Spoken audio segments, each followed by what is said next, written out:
Hey everybody, welcome back to the show, and thanks for tuning in. Today is Tuesday, March 3rd. We recorded most of this episode yesterday evening, and I'm sure you guys have all been watching the news throughout the night. Nashville was hammered by what I've heard called an F4 tornado that was on the ground for around an hour and started anywhere as far east as Cookeville, Putnam County area, came through Lebanon, Mount Juliet, Donaldson, East Nashville, Two Rivers, followed Highway 12, went through John C. Toon Airport, and destroyed everything in its path. Reports of the damage have been coming in throughout the day. The death toll keeps going up. The structures that we've lost, those numbers keep going up. And it's been a lot to deal with throughout the day. I wanted to say thank you to our followers, our listeners, our fans that keep commenting on or posting on our pages and sending us messages, making sure everybody's okay and asking how they can help. This obviously isn't the first natural disaster that's happened in Nashville, and it's always awesome to see how everybody comes together. So with that all being said, I want to point out a couple places that you guys can look up to find out how to help. If you want to volunteer your time, donate your time to be a part of the relief effort, you want to visit Hands On Nashville at www.hon.org.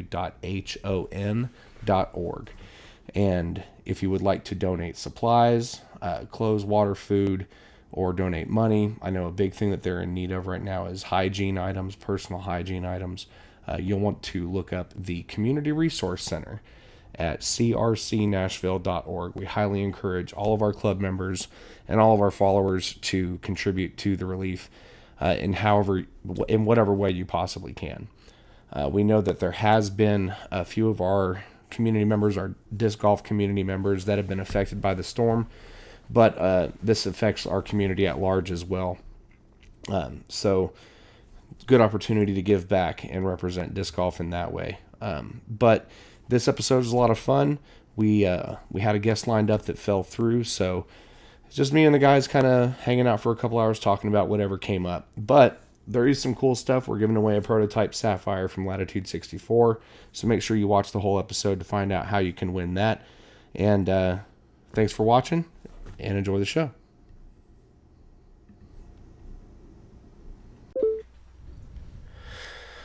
What are you recording? Craziness. Crazy things, don't you know? 3, 4, 5, 6, 7, 8, Let the bass kick. Subliminal messages. Is that all? Subliminal messages. What are you saying there, Marcus? N-E-G-S. What up? What's going on, Nash? Nashville and the greater world at large. Music City. Yeah. In the house. Welcome back to On the Hizzle. the Music City Disc Golf Podcast, episode 73. Today is Monday, March 2nd, and we are in the lab, joined by Marcus tonight. Hello. Yeah, A little closer there. I'm Will McCaskill. This is Dr. Hoy. I'm listening. And this is Jay Skinner. What it do? And we're going to hang out and Kick it. get you guys up to speed on what we got going on, and also just vibe a little bit on some stuff that we've been watching go on in the disc golf world at large Vibing, over the last man. week. That's what we do best. The Las Vegas Challenge, the new coverage, all that stuff. We'll get into a little bit of that. We're going to break it all A down lot of for things kicked off this weekend. A lot of things did. Yeah. In a good way. you. I feel like I haven't seen you guys in a little bit. Yeah, it's been a whole Yeah. week. It's weird. been like at least 24 hours. Yeah. 24 hours is definitely for sure. Well, I saw Dr. Hoy yesterday, but yeah. Yes. Anyway, we can get right into the weekly breakdown. Break it down. We can do that. We can do that. Tell us about those Get that knocked out. weeklies.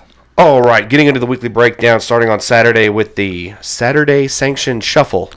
Nailed it again. Dude, you are. Let me stop you. I just want to commend you. Yeah. And give you applause, Thank some you. golf snaps, because you have nailed that for like the past 3 podcasts in a row. It And took I me a while commend to you. get the hang of it.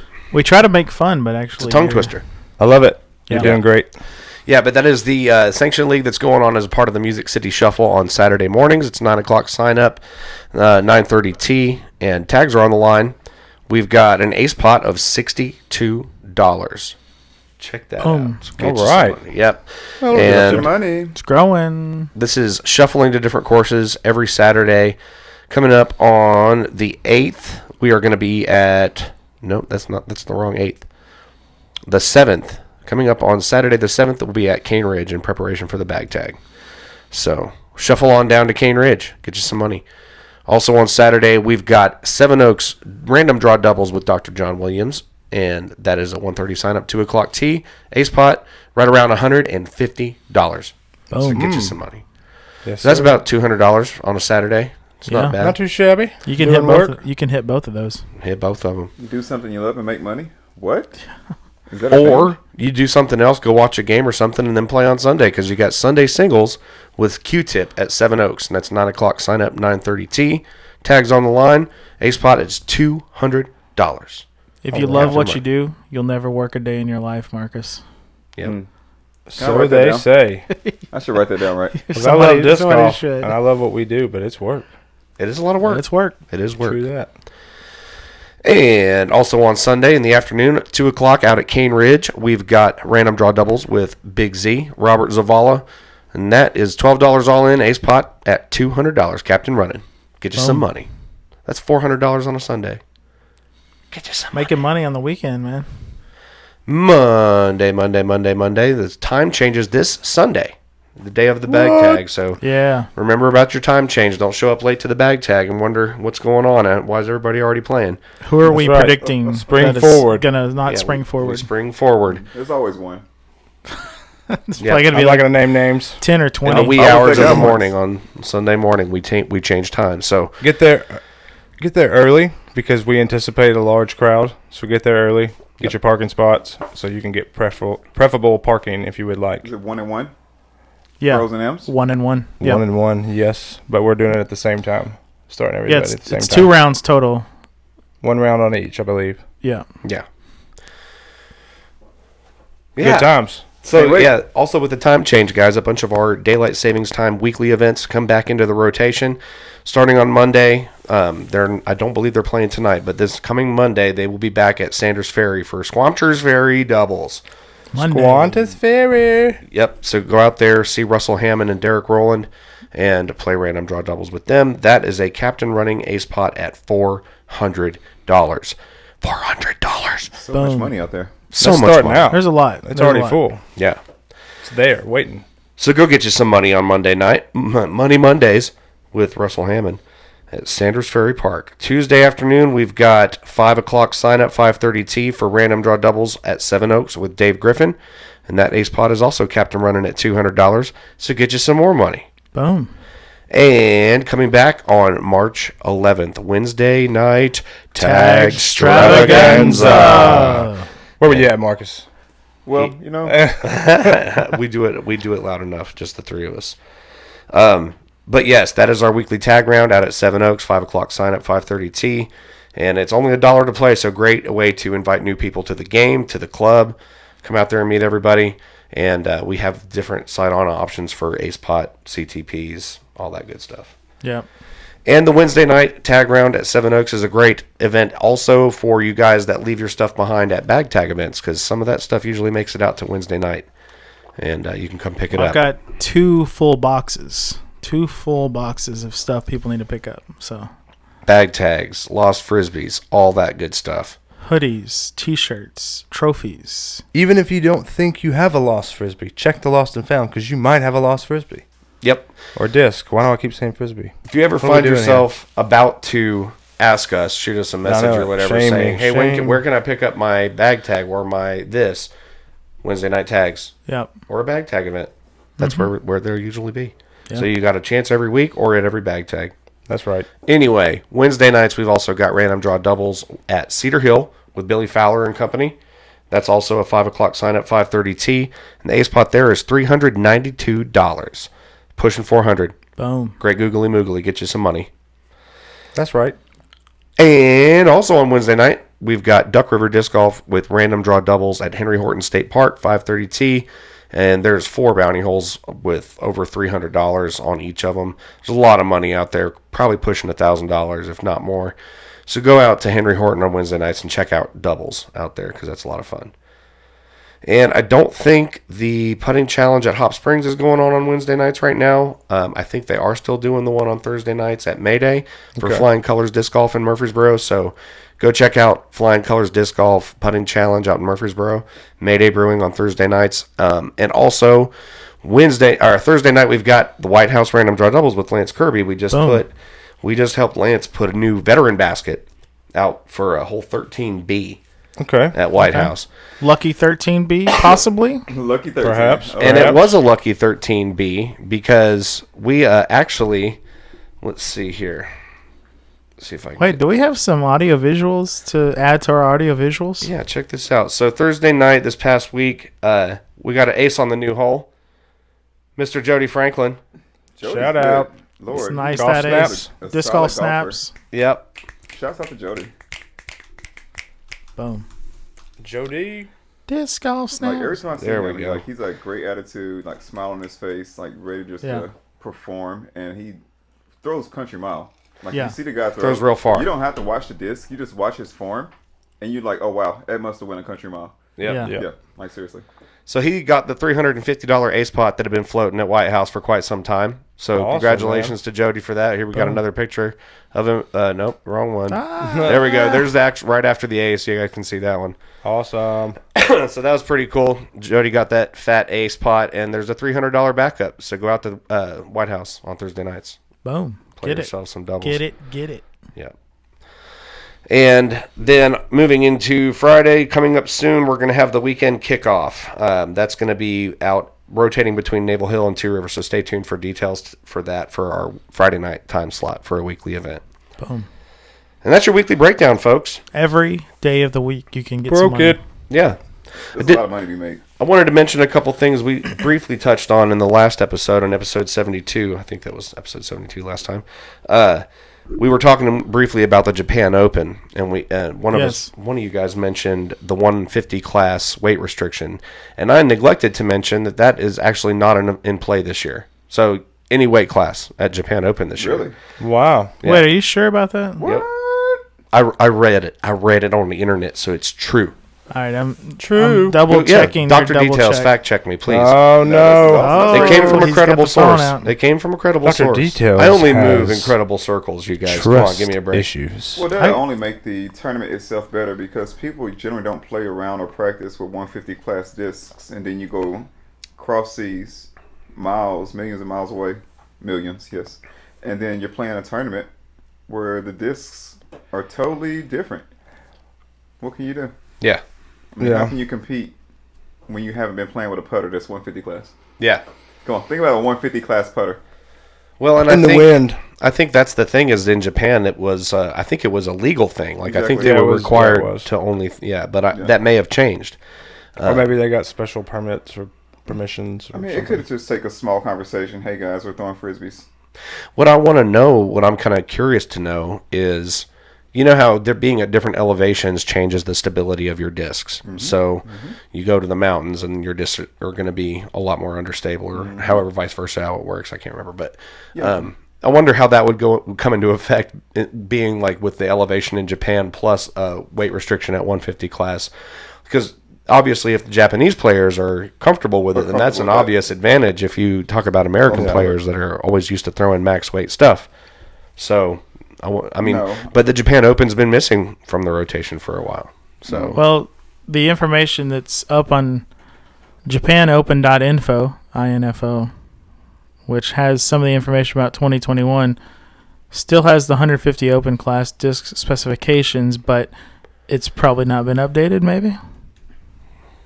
Well, Alright. I think it's a great idea. You know, no one can practice. Well, you can practice, but, you know, I'm not going to make it part of my weekly routine to bust out some 150 class discs and wait for a good wind and practice my shots. Yeah. Sorry, it's not part of my routine. yeah. So yeah, you guys, listeners of the podcast, look into that. Fact check me. Let's see if that's true, because I remember it Comment coming below. from a credible source. So no 150 weight class at the Japan Open, with it being gone from the tour every year. that could be huge. You know, it could come back with a bang, and that could become another part of the signature staple of the tour. You know, that's why I haven't gone myself. It's a legacy event, you know. I just can't throw 150, so I said, you know, I'm not going to go. You threw that Sapphire pretty well. I was confused. I didn't know. Oh. I didn't know. He didn't tell me it was 150 class. Caught you. Sapphire Lounge. He got You you. know, He if got you somebody good. puts a little extra hot sauce on it, then okay. Hot sauce. Okay. Welcome, Yeah. back. There's a Welcome back mustard on to that, the, bro. Like this. You made it a little stanky. welcome But back to the you Sapphire could- Lounge. You could throw a Sapphire at the Sapphire Japan Open Lounge. potentially if that rule has gone away, You know, if that rule goes away, I'm there. right? Throwing a Sapphire. You heard it here Marcus first. is Marcus there. Rogers, first on the tee, Japan Open 2021. I'm ready. Yeah. From Nashville, I'm not Tennessee. scared. We Also, when we were ready. talking about coverage for Las Vegas, we were talking about the FPO coverage, and one of us said that I think a couple of us agreed that Central Coast had done it, but it was actually the disc golf guy. It was Terry Miller that did the FPO coverage at Las Vegas. And Yes. I don't want to take that credit away from Terry because Terry's a good dude and he does awesome stuff. So Awesome. yeah. So go check out the disc golf guy on YouTube for FPO coverage from the Las Vegas Challenge, and he's still following the tour. He was just at the Memorial, as everybody saw on the new live coverage. Terry Miller facts. Yep, Terry That's- Facts. Terry Speaking Facts. Miller of live Terry coverage, facts. what did we think about the debut of the Disc Golf Network's live coverage? I want to hear. Give me some thoughts. So I'll bring a little informational update. Informational update. That's what I'm good at. The Disc Golf Pro Tour has the new, basically the app, Disc Golf Network, which is an app. You can download it. Go home and download it, friends. And they show it on there, and also it was streaming on YouTube. And the Disc Golf Network for this first event, it was free. And the final round is always going to be free. But the others are going to be behind a paywall, starting with the next Disc Golf Pro Tour event, which is at Waco, I believe, in 2 weeks. Use your PDGA code. Yeah, you get half off, 50% discount. Yeah, and I know I had seen like explicitly that it was on monthly membership that you got the half off with your PDGA membership. So I know that had been cut down from 8 whatever to 4 whatever. But I don't remember there being an option when you sign up for the annual subscription for it to be, discounted with the PDGA membership. So I don't know if how that's calculated. I think we touched on that on the last episode, and we didn't actually. Yeah, if you sign up for the year membership, it's only 50% off the monthly membership for the PDGA. Cool. But for a month, it's $5 basically, and I watched it on the app, on the Disc Golf Network app. I downloaded it on my phone, downloaded it on my my Echo at home, and it was awesome, or my Fire TV or whatever. Yeah. Nice. So I had opened up the app early before the Memorial, and they already had content on there. They had player profile videos, links to podcasts and stuff like that. So the content that I imagine that they're already setting themselves up to produce and distribute is going to be really extensive and pretty cool. And the coverage itself, I mean, aside from the functionality of the app itself, the coverage was great, I thought. I mean, you got to see a lot of action, and the storylines that Mo was talking about when we had him on the show and that we've discussed before seemed to kind of come to light a little bit more while you were watching, Calvin putting out. You were also seeing Paige where she was at. There was a couple times during the coverage where I thought that was really cool, that I was able to see kind of what was going on in two different places, and it worked fairly seamlessly. There were some glitches, I thought, some little hiccups. Yeah, they had the MPO first, so the chase card was going on. I mean, the lead card was going off about 1:30, and then the FPO followed that, which almost always every tournament's FPO then MPO, but they're mixing it up with the Disc Golf Pro Tour this year. I think that's a good thing. I don't think that hurts anything or does anything like that. And then with the cut, you're getting smaller groups of women, and those are the ones who are going to play quicker, typically anyway. So I think, the women always had to tee off super early. Yeah. And I know that's not always fair to them. So now it's giving things a little bit of a different perspective. Sounds like it's I worth like a try. that. Yeah. No, I there's think any it worked harm in well. that Get at some all. responses, see how people feel about it, and go from there. Yeah, a lot of the comments, people were like, all right, we need to cut back to the FPO, because at the end they were doing a interview with the winner interview with the best round after the second and third, and everybody was like, all right, go ahead and go back to the FPO coverage, and then they had to do kind of their final for the MPO. So what I think they should have done there, and I saw the comments and stuff, I think that if they would have continued with the interview and kind of the celebration of that, but maybe split it off, like a split screen, just a shot, so you could still see what's going on with the women, and then maybe while they're moving or going to a different part of the event ceremony at the end of the men's tournament, they can go full screen with the women until they get all that set up. Just kind of a split to kind of let everybody know, that's still going on and keep them involved. But overall, I thought the producing wasn't too bad, and that's what you're missing with the live feed anyway, is the producing part of it. And then Jamie Thomas did a good job. I thought Nate Doss did a good job, and Val Jenkins as well. As far as building the storylines, they really did were try on to location do that this year. in Oregon, so they basically watched it closed circuit TV in Oregon. And I mean the commentary. I don't know. The trolls came out in full force. Well, absolutely, for the video coverage, as the trolls often do. But I mean, it's a certain style of commentary that I would say live coverage versus post-produced coverage. That whole kind of progression is still in its infancy. So with the live, the commentary that I think is most useful for that is informational, is insightful. The color commentary stuff that Jomez and Central Coast is known for, where people are kind of vibing and riffing on the holes and stuff, and people that were there can give their perspective on it. And that's got entertainment value, which the post-produced stuff is always supposed to be bigger and more, overdone. Yeah. So we also to kind of make a point here. We have disc golfers who are trying to broadcast and give you hole by hole, throw by throw coverage and if commentation is the word, or give you commentary on it. Or we go out and we hire somebody who's a professional who doesn't know disc golf. You know what I mean? So what do you want? Yeah. Like, those guys aren't pro, commentators. Those guys are disc golfers doing their best. Right. So to the trolls, give it some time. I mean, if you watch, they're only going to get better. They're 9 times. Sorry, I don't mean to cut you off. They're 1,000 times better from the first time I've ever seen Jamie Thomas. Yeah, you know what I mean. And Nate Doss from last year, 1,000 times better. Val Jenkins, 1,000 times better. Terry Miller, he's still improving too. 1,000 times better for him. Yeah, and shout out to Terry, because he did all that work out there at the memorial while he was sick. Yeah, and I didn't know it at first until because I heard him talking, and I was like, man, he sounds like he's hoarse, like really bad, like sore throat. And then I found out, he was sick. But yeah, he would do kind of like, they would finish up, say, on the green of hole 12, and then he would be at the green of hole 12 while everybody else is on the tee box of 13, and he would tell you like, oh, you missed this, but a camera went off in Drew Gibson, and I think second round, Drew Gibson was stepping up to the tee pad, and there was a camera with a noise, and he's like, I'll turn that off, and he stepped off, and then he redid his warm-up, and the camera went off again right before he threw. So but Terry Miller was kind of giving you the insights on what you can't take from the video. Sure. Well, I mean, I liked it. I thought he did a good job. No, I enjoyed it. Yeah, he always does a good job. He knows what he's doing. I mean, that's the thing, is you can really comment on all that kind of, what the product is, but if you haven't ever tried it, I mean, And they had a pre-round interview with everybody on the lead card. So Jeff Spring actually did some interviews, and Terry Miller did one, but they had everybody from the lead card on the final day. Yeah. So, I mean, 2 webcams was hard for me to figure out for this. if you $4.50 for a month, like, that broadcast would be worth more than $4.50 for that broadcast. Sure.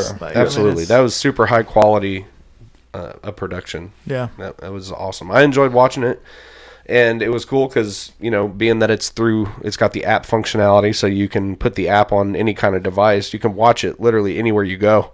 Be watching it in the house, Uber somewhere, watching it on your phone. Yeah. That's awesome. And it was cool because as I was moving around, I kept tuning into it here and there, and it was like, oh wow, this, because you think one person, it's fulfilling the whole purpose for live coverage in the first place, and it's driving the sport, and that's what we need. And for people that can think they do it better, they should put out a 1 minute, one whole video of their coverage and be like, all right, comment on this, post it on the internet if you're brave enough, and see what people eviscerate. Just do one hole. Yeah, just one hole. Just one hole and So see how people respond. Speaking of cool video stuff, our friend Jeff Castellina, shout out to Jeff, down there at Middle Tennessee Disc Golf Association. He's been putting out a lot of video content lately too. He's set and broken Perfect Putt 360 record. The locals. Yeah, and then he's taken our How did he break prototype it? discs. Huh? How did he break it? He because the perfect score is 360 points. Yeah. And so they have leaderboards built into the app, and nobody's ever gotten to the score that he had. Oh, wow. Yeah, he got the highest score with that app. Because we had Chris Zagone, who developed the app, on the podcast, and he was, if you mess with it, it's this whole scoring sheet. It's got a whole scoring system. You play 2 rounds through a certain set of distances, and it calculates up points with bonuses and stuff like that. And so it tracks your rounds. You can see how you're progressing over time. And Jeff's been using it. He's sponsored by Perfect Putt 360. And he's been making videos of himself using the app, kind of sped up with music and stuff. That's what that was. Okay. Yeah. Okay. Yeah. Nice. Yeah. Me and Will, we played a few games, me and Zach, Yeah. when we first got it. Played it during the bag One tag time download, it's like $3.99 or $4.99 or something like that. I think it's $3, yeah. Yeah. Yeah. Not bad. Totally worth I it. had it on my. It's a lot of fun, and Yeah. just like everybody says about it, it makes your putting practice more fun. Cheaper than a hamburger. And to the point of what they're trying to do, it makes every putt count because you get bonuses. So they're trying to, instead of just going out there and putting, because everybody can casually warm up and putt in the backyard, and they seem to putt a lot better than they do in tournaments. So the point of the app also is to get pressure on each putt. So if you're playing by yourself, that's awesome, but if you can play with other people, then there's more pressure involved, and so it's supposed to kind of make it more tournament-like as well, just for that. Similar to how our putting league works at Little Harpeth. I mean, you watch the scores come in over the course of the weeks that we're out there, and you see people progressing and getting better on their short game. Yep. And it's because of the structure to it. You've got designated stations, you've got a certain format, you've got to rotate through it a certain way, and then once you've done it a few times, it becomes routine, it becomes a system, which is what your putting needs to be. You need to have it so committed as a routine that you don't have time to think about it and get in your head. And that's usually the problem that most people have is mentally, I think. And Really? then you throw On a putting, wrench getting in into your the head? system. Yeah. No way. Yeah, for sure. I never thought that putting would be like a mind game. It's all mine. It's all in your head. You just got to do the Hamburg and just completely not then think about it at all. Right. At the putting for league, then everything. we went head to head for the tournament, and that's a whole nother. Yeah, that's a lot of You pressure. can't simulate, tournament putts Yeah. and head to head, and come down the stretch. Well, you and got to hit a 20-footer. Yeah. But You you, don't can think get about it. together with friends and do the Perfect Yeah. Putt 360 Yeah. game competitively. Sure. Everybody tracks their round. You can set up 2 stations and have multiple people throwing on each station in different directions. There we go. Yeah, it's really cool. Nice. And they have a bunch of our friends are sponsored by them too. Callie Yeah. McMorrin, Jeff. There's a bunch of them. Yeah. Yeah. Speaking of sponsors, since you dropped your dynamic disc sponsor thing on there, Yeah, we got a this bunch of background with sponsorship the- deals. the, Yeah, check out. the calendar. We got a new background back Yeah. here. Marcus, congratulations. Oh, shout out to you as well. As to you. Our members friends over Jay here. and Marcus now for Pass that 2020 down. confirmed representing the Nashville Disc Golf Store. Shout out to Nashville Disc Golf Store and Sean Grover. Sean Groton. Yep. Thanks, man. We love you, Sean. Let's get some golf snaps for the Nashville Disc Golf Store. Oh, Yep. I didn't have the logo up here. Got the logo? Can we get the Yeah. logo? Flash, Get it in there. flash. Can you zoom in on Can we that? get it? Can we get the logo? Do I got it right? Reach, Kind of, almost. I'd have maybe? to save it. Let me Maybe, see if I maybe. can save it. Can you save it? Talk amongst yourselves. Audio visual. I know, right? So, Perfect. with the sponsorship, you guys got some tournaments, or what's y'all's next sanctioned tournaments you got coming up?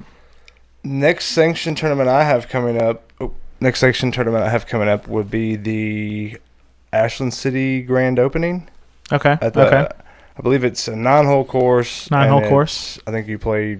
It's very limited, very small field. I think you play twice to make Okay. basically one set of tee pads, so twice to make one round. So basically, you're playing it 4 times in one day, I guess.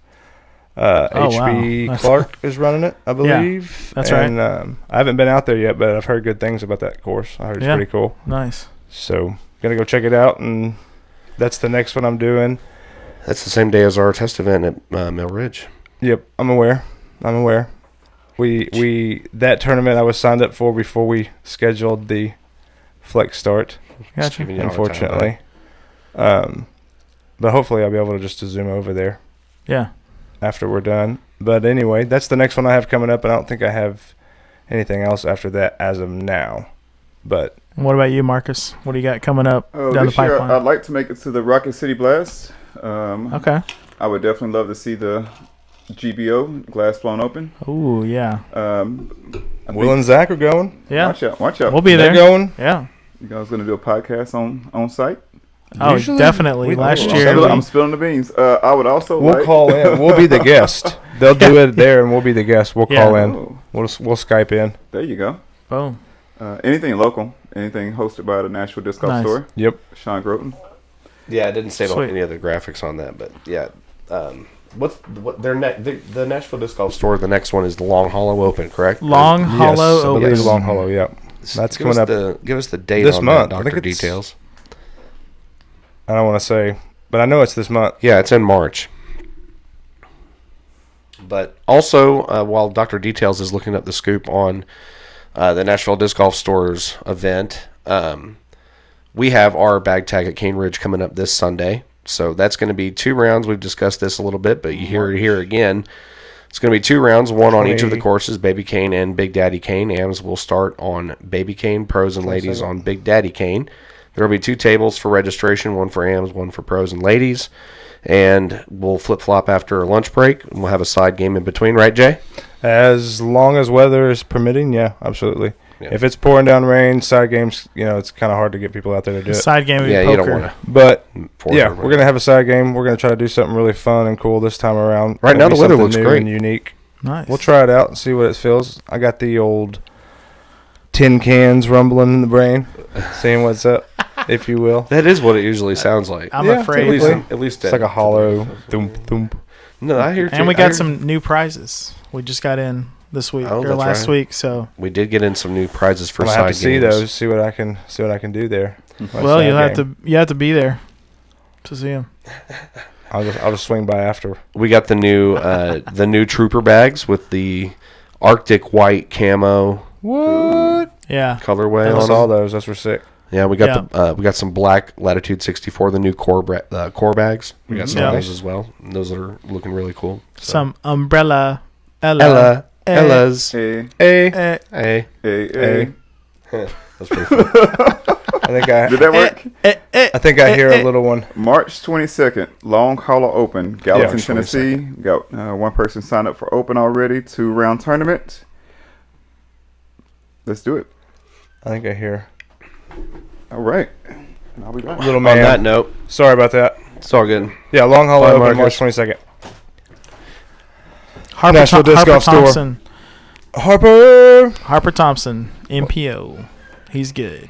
What were you saying that for? Is he signed up for something? He is the MPO, the one that signed up for Long Hollow Open. He's the MPO that's already there. So Gotcha. he's throwing down the gauntlet, basically. Always, man. And he's good at throwing down. It's a tough gauntlet. Yeah. It's heavy. Yeah. It's got some weight to it. Yeah. And he's young, so he's got a lot of years left to thump us around. Oh, yeah. He So yeah, brings it. Nashville Disc Golf Store sponsorship news. There's a bunch of our friends that deserve congratulations on that. I know Shantae is on Team Nashville Disc Golf Store. Alex Stewart, a bunch of people. Tyler Rome. Tyler Rome. Um, Any else we can think of? I've seen a bunch of posts. Obviously, Sean Groton. Yes, well, yeah, Sean. Sean. Give me 1 second, good sir, and I will. David Wiley Nelson. David David Riley Nelson and Caroline Lux, too, I Yep. think. Alex Stewart. Hold on, I'm getting there. I'm just naming off the ones I can think of on top of my head. Let's see here. Exclusive content. All right, Adam Pierce, Aiden Scott, Alex Stewart, Angela Mercer Burns, Candace Barrett, Shantae Cox, Chris Rucker, Curtis Shriver, David Wiley Nelson, DJ Wicks, Eric Kloslowski, James Cole, Snappy Cole, Johnny B, Johnny Burley Game, Joseph Ruiz, Justin Martineau, Lance Kirby, Marcus Rogers, Rachel Kobe. Tiny Cool Boyce, Rick Casey, Sean Groton, Tyler Roan, myself, and that is all that I'm seeing here on this list. If there's more, then I'm sorry. But that's all I see on this list. And that's a group thing that we have. Sweet. Yeah. So, yeah, congratulations, guys. Welcome, and look forward to being the teammates with you guys next year, or this coming year, next year. The year that we're in. The year that we're in. Already in. Yeah, March of this year. We live 2020. We're We're living, I'm talking about. 2020 vision. Yeah. There's March, and then we're in here. Yeah. March. It's all running together now that everything's starting to kick up with. I heard somebody tell me time is just a construct. Everything's a construct, man. Reality's a construct. It's all relative to your perspective. It's all relative. Subjective. Theory I knew that would get relativity. Jay going. E equals MC squared, my friend. Yeah. I did mention to Sean that we should have him on the podcast soon to talk about everything they've got coming up this year. Absolutely. And speaking of people that we're going to have on the podcast soon, I just confirmed this today. I talked to this gentleman earlier this afternoon, Mr. Bradford Watson, who is the man behind Flight Co. Nice. Yeah. Awesome. A lot of people got picked up on the Ridge team and the other teams that they have at Flight Co. A lot of people we know, a lot of our friends. So golf snaps to everybody that picked up a sponsorship over this weekend. That's big news. That's always the fun thing that you get to talk about at the beginning of every season. Absolutely. Everybody picking up sponsorship. It's all good and happy, positive stuff. Yep. If you're local and you got a sponsorship thing, let us know. Leave us a comment, drop us a line. We'll get you out there. We'll shout it out for you. Yeah, for sure. And we're always looking for interesting people locally to talk to also, you know. So, Bradford I've been talking to him for a while. He's definitely shown interest in the past in being involved with the Music City Open. He just didn't have his inventory and his full kind of plan of attack prepared in time for last year's MCO. So the plan is for Flight Co to be one of the vendors at MCO this year, and awesome. So he's already sponsoring the Tennessee School for the Blind event that we got coming up on March 21st. He's donating some stuff for that. Thank you, Flight Co. Absolutely. So yeah, we're gonna have him on to talk a little bit about his vision and what he does with Flight Co and where he's hoping to take that and his strategy behind his sponsorships, because paying attention to the commentary on social media, obviously the common joke was that everybody is sponsored by Flight Co. I heard that multiple times this weekend. I saw it on Facebook. And it did seem like a lot of sponsorships. And, that you can always point to certain companies that have sponsorship built into the fundamental basis of their business model. Dynamic Disc is a perfect example of that. They sponsor stuff, and that's how that they've grown, is they've expanded their reach that way. So but yeah, it'll be fun to talk to Bradford about that. Yeah, so, absolutely. Where is Flight Co located? Like, they're out of Columbia, Tennessee. Okay, so they're kind of local for our purposes. Shout out to Muletown, Chris Arrant and Bethel and all the guys down there in Muletown. Wiley, always doing great things in Columbia. They got a great course and they're moving right along. So what were you just? One thing I wanted to bring up and get your Flight Co, sponsorship, get your all's opinion on, was for bag tags and other unsanctioned events, especially when we have a lot of people and counting all those scorecards. What about if people are okay with it because it's unsanctioned, using UDisc? You put all your players on UDisc, then you come up to us, show us your UDisc, and then we can just enter it right into the Google Sheets and have it right there. No scorecards. That's an interesting idea. Don't you still have to verify the scorecard? Well, the verification is the addition, and so if everybody agrees that's what they shot, then it's added up correctly, and they can just show you the total.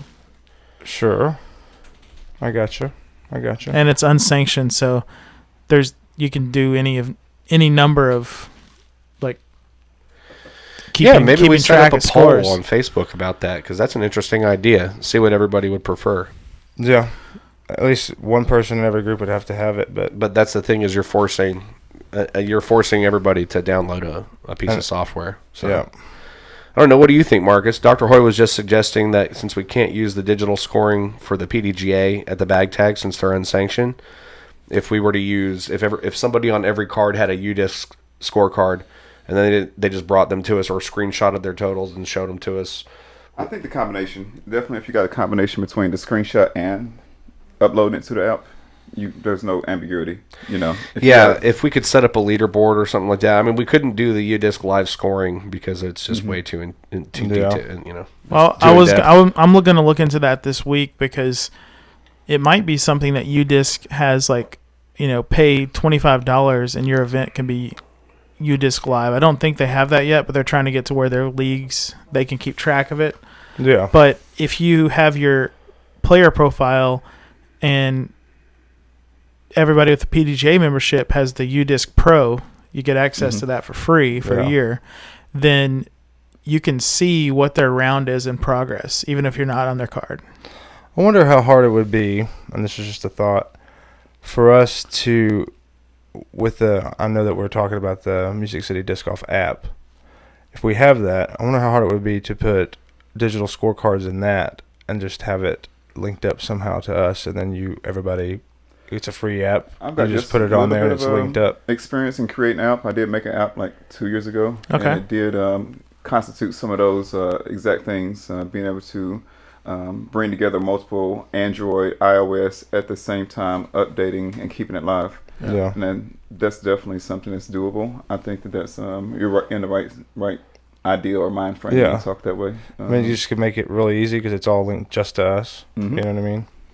Yeah, it's just the storage, the caching of the information. Well, that would be something. I gotcha. I'd be interested to talk to Coop about that because he's the one that sets up all our forums and all that stuff to feed to our website. And I'm sure that there's a way that we could have a spreadsheet of some kind in there that you could tap into and be able to upload the score.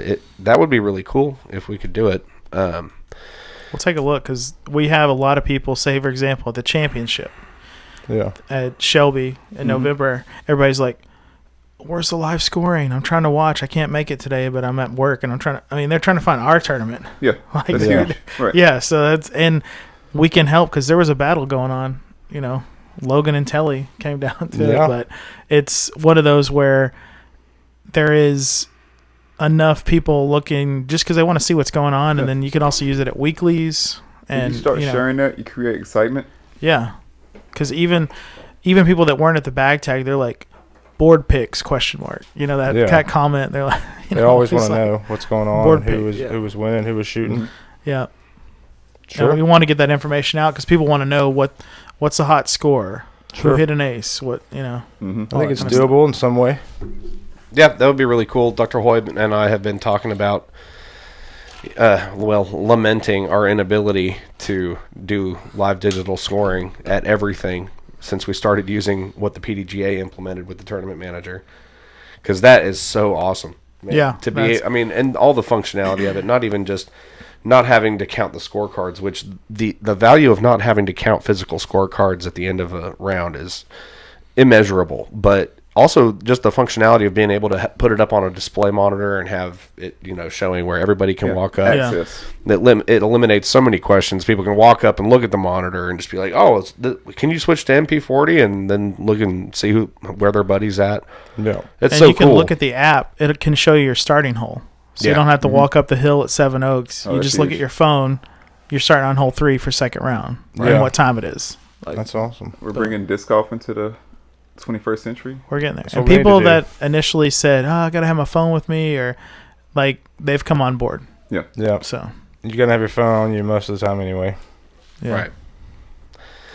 Yeah, and lots of stuff that's new going on. What was I just thinking of? Live scoring? Apps? No, not live scoring. Apps. I was thinking we need to... There's an app for that. Yeah, we are working on an app for the Music City Open this year. Yes. And I've been working on site plans and all that stuff and maps for the course at Mill Ridge. So that's been on my brain today, so I'm all half... Google Earth, everybody. Google Earth is awesome. Yeah. We do have an overlay of the course at Mill Ridge that you can... we can email you the file and you can copy it into Google Earth and you can see the course in 3D, how it's going to play. Yeah, it's really sweet. So if you have that, you should check that out. Yep. Any of you guys listen out there, it's a really cool little thing that you have going on. Yep. We're going to do a giveaway this episode. We did What? I decided because I got the final green light that I'm allowed to give one of these away. So nice. One of each of these new prototypes. So the giveaway for this week is going to be for this prototype Sapphire. It has been field tested. All right. Really awesome disc. You've heard me talk about it a lot. So the way you're gonna win this disc is be the first person to email us, and you have to give us the full, complete answer to this, and listen to the question because there might be a subtle trick in it. Listen up. The first person who can email us the assistant TD, the name of the assistant tournament director, and the names of the top 3 finishers in MPO of the 2015 Music City Open. First person that can email that to mcdgpodcast@gmail.com. Send us your answer to that question. Shout out to the assistant TD of the 2015 MCO and the top 3 finishers.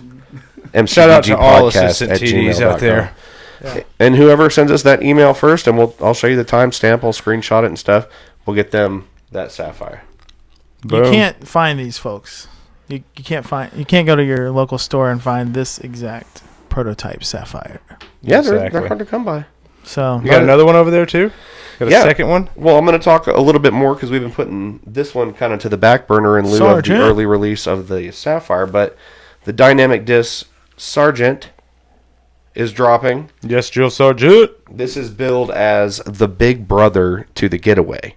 So for everybody that's out there that loves throwing the new dynamic disc Getaway that just recently came out over the last year or so, this is supposed to be a step up in speed and maybe slightly in stability as well. I know that this thing is beefy. I've thrown it quite a few times, and it's probably a little bit too much disc for my noodle arm. But I was playing with Matt Jolly. Shout out to Matt Jolly out at Ogwood, and he was snapping the heck out of this thing on a sidearm and getting a full, like he threw it on 18 and went over the top of that first hill with the short basket. No problem. Laser line was about 15 to 20 feet to the left of the basket, just settled right over. And if you play in any wind, like Kansas winds, GBO, it could come great in wind handy. disc. So, yeah, it's got a speed of 11, a glide of 4, turn of 0, fade of 2.5. So it's beefy. Marcus, you got to throw it once. You know, I was lucky enough to throw that disc once. I was going to make it mine if I threw it twice, so I just only did it once. You know? I want to give that disc away just like you do. Somebody deserves it. Yeah. Well, yeah. So our giveaway this week is for the Sapphire. Maybe next week or in one of the upcoming episodes, we'll be giving away this prototype Sargent. Boom. That I just showed you guys. It's really pretty in blue. And it's blue. Rodney would probably love this disc. Honestly, just knowing the disc and knowing Rodney, he'd probably love it. Yeah. You got the color right. The bonus question, what's Rodney's middle name? The bonus points, you guys get serious bonus points at home if you can convince Rodney Goad to come over here and be on this show with us. Yes. We've been trying to talk Rodney Goad into being on the Music City Disc Golf Podcast for a very, very long time. And he's very opposed to it for as much as a person as he is that likes to talk. Mm-hmm. Yeah. You know, he's a very vocal and animated person. I want to capture that. I don't think he's scared of us, is he? I think he's probably. We don't bite hard. Rodney Goad ain't scared he much, wants to boys. keep all that great information to himself. We want to hear those stories. We want to hear the stories, man. We want to save those stories for people commenting. Digitize them, put them out there. Locals commenting on their favorite podcast. It's been when we interview somebody that tells stories about the Nashville disc golf scene. Man, rest in like Ken peace. Folger, Dave Griffin, Sean Groton. Like, we want to hear the stories. Rest in peace. I got his crazy. picture right behind you. But that's also Shout out to somebody, Fred. I wish we had got him, at some point, because I remember that would have been amazing. Yeah, that would have been awesome. So we got to get Rodney on here. So yes, for sure. I'm so glad. Rodney, if you're listening secretly or however, join us, brother. Or Beth. We want to have Beth you on. Matter. Yeah, and all you guys that hang out with Rodney, when you hear this, plant the seed. bug him. Tell him that he needs to come over here. It's just come over to Marcus's house and sit down with us, and we'll have a conversation. You can tell stories, and we'll laugh, and we'll have a good time. Roughly encourage him if you have to. Yeah, just really encourage. Mention it more than once. Yeah. Just rough talk him a little. For sure. Maybe even a libation. Yeah. So I'm hoping to get some more locals on the podcast coming up soon. Absolutely. I was actually even kind of toying around, and this is something I hadn't kind of bounced off of you guys yet, but I was toying around with the idea of what if we just had, like, every week we had one of the locals sit in with us, and we do the video guest with somebody out on the road or something. Yeah. You know what I mean? Like, they can be here for the whole episode and just kind of riff with us, and then when we do the video segment with the guest, they'll be there for that conversation as well. I think that could be really cool. I'm down with it. Local pro, Josh Halke. He'd be great to have on here. Yes. I mean, There's the tons guy of that people I'd should love be to have. touring. Yep. He Yeah. is always scoring very low, very well. There's And a he couple doesn't tour. guys Yeah, that I would like to see out on tour a lot more. if you look For at the sure. ratings and rankings of MPO players in the state of Tennessee, I think Halke's like He's up there. 5th or 6th. Yeah. Maybe he's 4th top 10. now. Like, he's... The guy takes 3 seconds to putt and makes every putt. The only one of 3 He's a people man I know beast. that uses a dart as a putter and is amazing. Like, he uses that disc to perfection. He thinks, I don't know what he thinks about, candy, like blue skies, and just drains putt. I think If it's you don't know fifth. who Halke is, you can check him out on Music City Open coverage, 2 years ago, 3 years ago? Really? 2, I think. When DJ and Halke and I think Maybe it was both. Dickerson were all up on the lead card, the final round, I believe. He probably thinks about fishing. He fishes a lot. He probably does think about fishing. Is that what okay. He's visualizing casting while he's draining Yeah, putts. Like he's draining putts right in my face. But him and Jess, actually, funny story, side note, witnessed my very first ace ever. Where was Yeah, that? that's You nice. got an ace? I've got a few of them. Thanks, bro. Yeah, you buy a pack of cards, you get 4. Hole 4 at Seven Oaks in the short position, and Halke called it like mid-flight, and just a big hyzer and dumped it in on the short with a flat top DX rock. That's how you got started? Boom. No, that was like 3 years in. Oh, okay. Took forever. And then like that year, I got 2 more that year, and then Right. another one the next year. Bragging.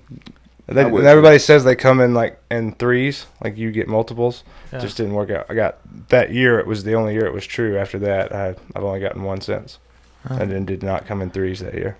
What about the saying that an ace is actually a missed throw?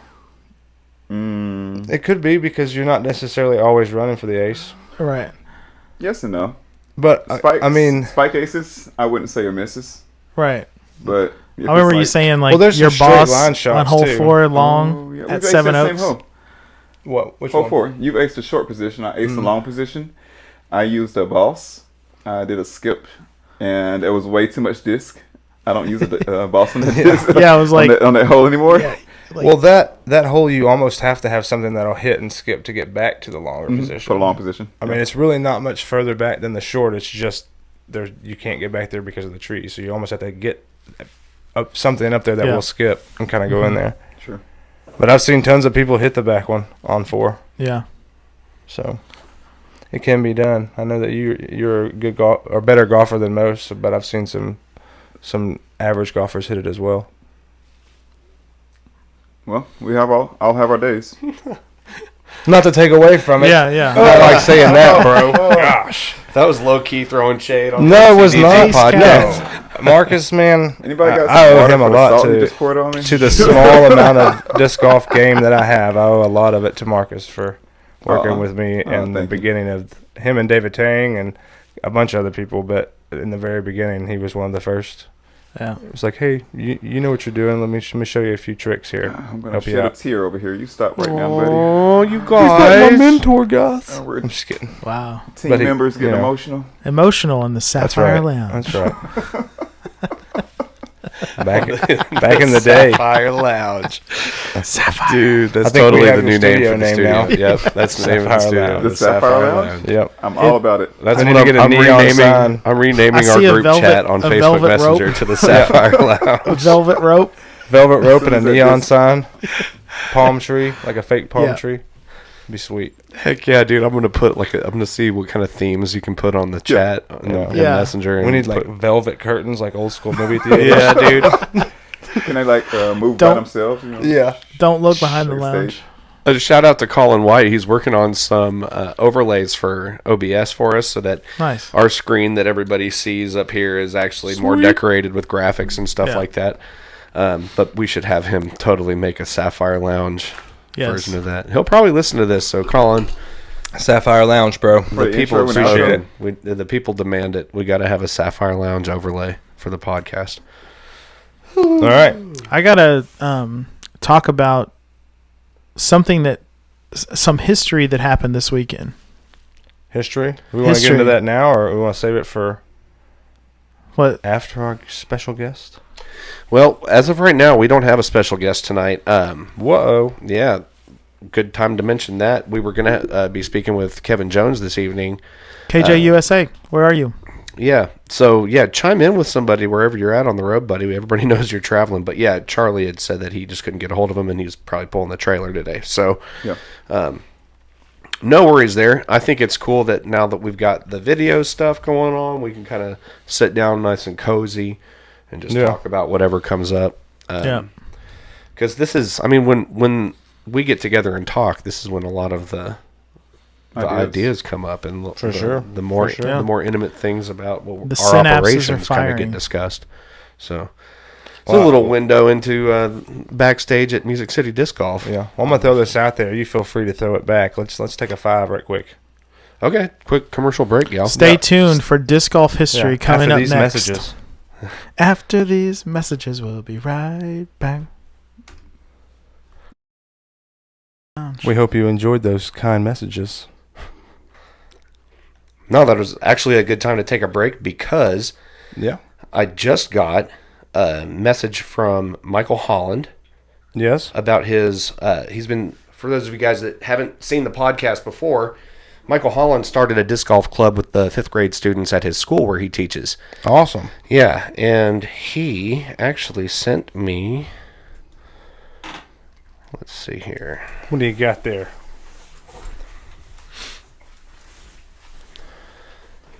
The suspense. Let's check this out. So yeah, you can see, I don't know, you guys can lean over here in the studio. You can see on my screen video, it's almost like a ring of fire. Kids throwing the frisbees at the basket. Nice. Looks like there's about 15, 20 kids. Boom. Yeah, I got another look at that. Get them exposed early. I'm a big fan of anything working with kids. Yeah. I've done 2. Golf snaps to Michael Holland, dude. Boom. Yeah. Absolutely. Good Anytime representative working and with kids ambassador or of the schools. sport. Even That's- next door, Big Picture High School. Uh-huh. I did a demonstration for their class. Yeah. I think it was the 10th or maybe 11th graders. And also Antioch Middle School. So Nice. shout out to Michael because I think that's huge. Yeah. It's getting them exposed and getting them some. I know that we did all the sponsorship packet, but we should try to see about making like a packet to give to schools to kind of say what we do. Like if they would let us come in and talk to the kids and do like little demonstrations and showcases. Yeah. Like little packet A of generic package information for and stuff. schools that are around disc golf courses. Mm-hmm. Mm-hmm. I mean, not necessarily Definitely. like generic, but something that represents that's not Yeah. over the top, but gives them a lot of information. Yeah, because still there's a lot of people Yeah. that's like disc golf and they just look at you like, Huh. huh? You just put 2 Golf words together with that a don't go frisbee. together. What do you mean, disc and golf? Did you say disco? Golf Yes. disc? He must have meant disco. Oh, those things in Oh. the park. I thought they were deer feeders. Yeah. Barbecues. I was a victim Grills, also. yeah. I lived across the street from a disc golf course for 10 years and had no clue. Yeah. I remember seeing them growing up as a kid at different parks, and somebody was telling me like what they were, and I actually knew, but you never saw anybody playing them, so you really had no clue. Yeah. Mhm. Unless you see people out there, you have a thing where they show you a basket. Whoa. It's like you don't know what. Yeah, what's going on? Yeah. So, shout out to Michael Holland. We've mentioned that on the podcast before that he was going to be getting that going, but it's officially underway. As you just saw, the kids are throwing out there, so that's great news. Ruthie Miller is also going to be starting up an after-school program at the YMCA. Yep. And Robert Zavala, Big Z, just messaged us earlier this afternoon, and our first after-school instructional thing at Tennessee School for the Blind is going to be on March 30th at 6 o'clock. Awesome. Boom. Yeah, so we'll need volunteer instructors for that if you guys are interested in helping us out. I'm at assuming that's 6 TSP. p.m. or 6 a.m. 6 p.m. 6 after p.m. school. I was going to say, whoa, that's early. Yeah.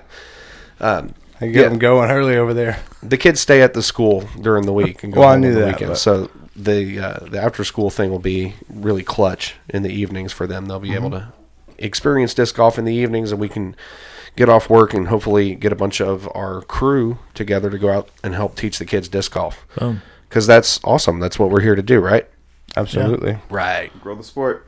Grow the sport. Also, I bet Put if some you hashtags teach on it. putting the proper form, you're reinforcing your own because you're like, yeah, I need to take my time and actually do this. Yeah. Definitely causes you to think analytically about your throw, for sure. But yeah, it's a really good opportunity to give back. So reach out to us if you're interested in being involved with any of those programs. Boom. And we're just going to continue to do stuff like that, bring disc golf to more kids as often as we possibly can. Heck yeah. Definitely. Golf snaps. Golf snaps. snaps. Everybody Everybody's- working with kids or schools. Yeah. It's good things. Okay, guys. And if you're an educator, reach out to us too, because we are plugged in with enough people and the right people. We can definitely help you get equipped. Any resources that the club has are at your disposal if we can help you get a disc golf program involved at a school. We're definitely on board with supporting that.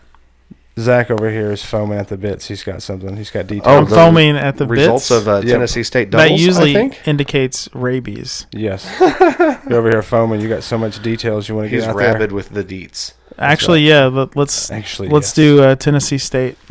That wasn't the Doubles That wasn't the championship. breaking news. Still, keep staying tuned. Yeah. Tennessee State doubles championships. Oh, I thought you were going to talk about it. Oh, you want me to talk about it? You were there. I You thought were the one wanting to give the details, and now I got I- to talk about it. I get have- it. Okay, no, I have a little tidbit of disc golf history. I got that. I was there. But I'm going to save it until. All right. I believe, if I'm not mistaken, record turnout. Shout out to Kim and Ed Birdie. Ran a great Golf event. snaps. Weather held out. Course was a little muddy, but nothing major. T-pads held out. Surprisingly, I was worried after, two groups going through on two different rounds. But they were not too shabby. I do not know who took it down. After I realized me and my partner did not make cash, we headed out. We had about a 2-hour drive back. Yeah. Which turned into about a 2.5-hour drive back because we couldn't get GPS up because we had no cell phone service. Therefore, we made a wrong turn, backtracked, somehow ended in Lebanon, and then had to go all the way back to Dixon. So it took a little bit longer than anticipated. I'm just laughing because I can imagine disc golf that stories. exactly. Oh, shoot. Ramey and Skinner in the car.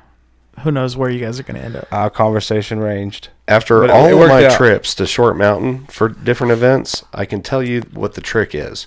If you're in Google Maps, you have to start your navigation while you're in Murfreesboro and do not exit out of it until you pull into the parking lot at Short Mountain, because if you close out of it and then try to open it back up, you're completely jammed, dude. Our mistake was we took off because Ramey's like, I know No how to get comprende. back. And then once we made the first couple of turns, he made those right. And then when we needed the GPS, we couldn't get it to pull up because we had no service. So it was one of those deals. Yeah. I was like, and he guessed wrong, and, it happens.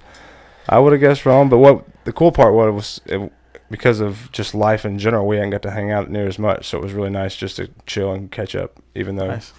it took a little longer. So it worked out. Yeah. Yeah, take the long way home. But as far as the tournament ran great. We shot well for not playing, and as long as neither one of us we hadn't played in a couple of months, and we shot well. Ramey played well.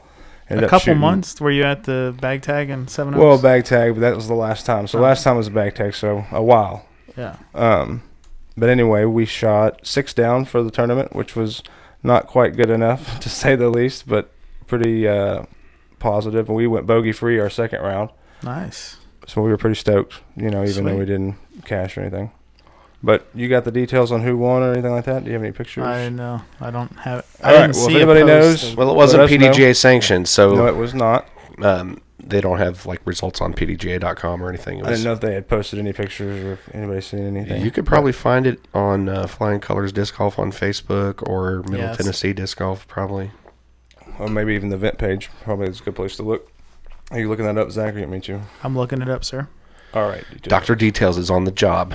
But the best part was just the weather. It was cold in the morning, ended up being pretty sunny and warm in the afternoon. Got to shed some layers.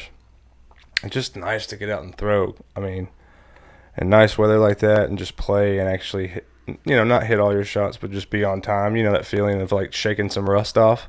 Yeah. It was nice to do that. However, you can tell that I haven't played because I woke up this morning and yesterday sore as all get out. Definitely sore. Been a while since I played 2 rounds in a day. Let me tell you about sore from disc golf, sir. Uh-oh. Uh-oh. What you got? Wilding out with Willie. So we did work at Mill Ridge, for the NT, the Yes, Music sir. City Open. Thank you for that. On Sunday. Well, Saturday, I went to Home Depot down at 100 Oaks and was met by the illustrious Ham Spoon. Yes. Those of you that know our friend Spoon. And he showed up with his truck. He was clutch when I needed him the most. And we rented a wood chipper, and he helped me haul it out to Mill Ridge in Antioch.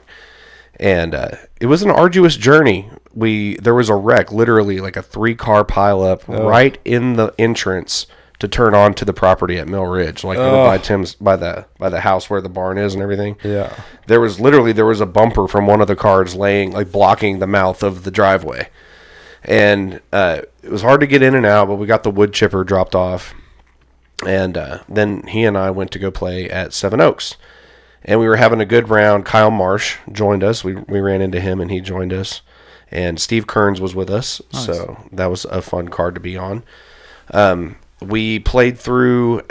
We started on 11, and then we were on 7. I was walking up the fairway, and somebody threw down from 6, and I was walking forward, and I put my right foot out, and right as I heard 4, and I heard Spoon go, "Watch out!" Oh no! A driver came in, boom, connected right below my knee. Oh, and my shin, like on the left side of the front of my shin.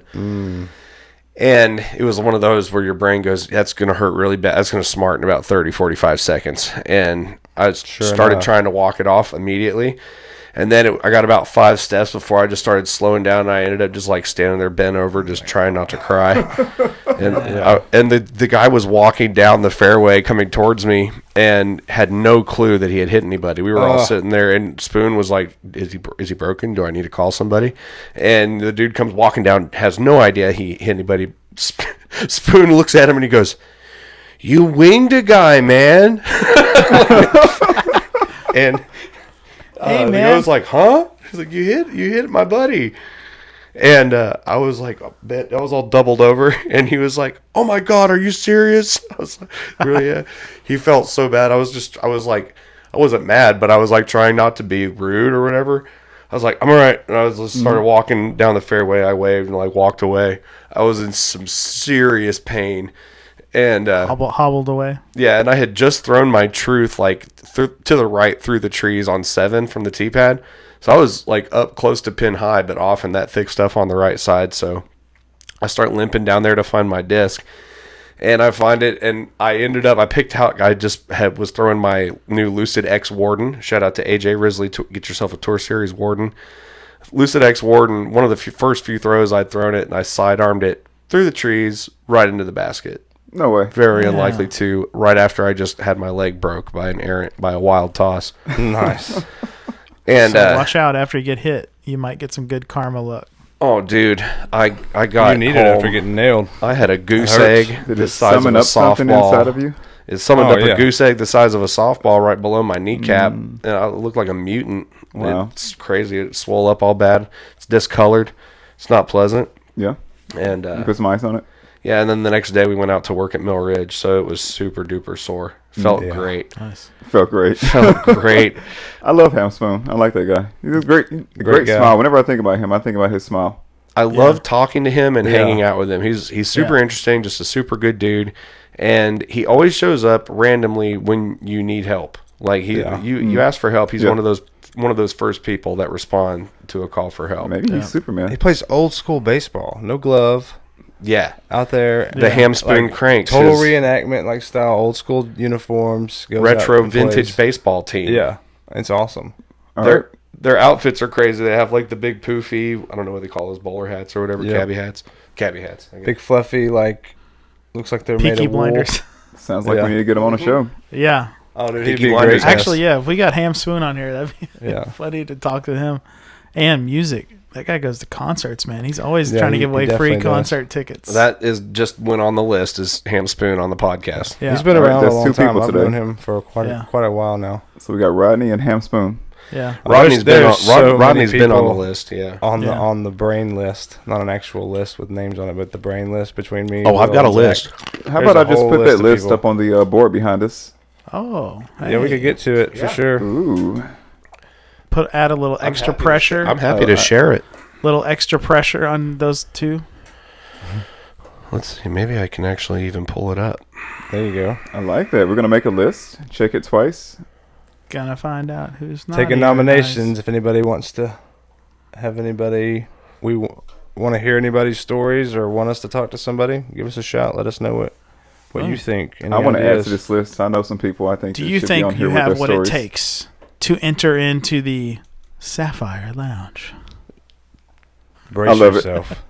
I love it. You're killing it. Yeah, Okay, Sapphire okay. Lounge. Up next in the Sapphire Lounge, disc golf history.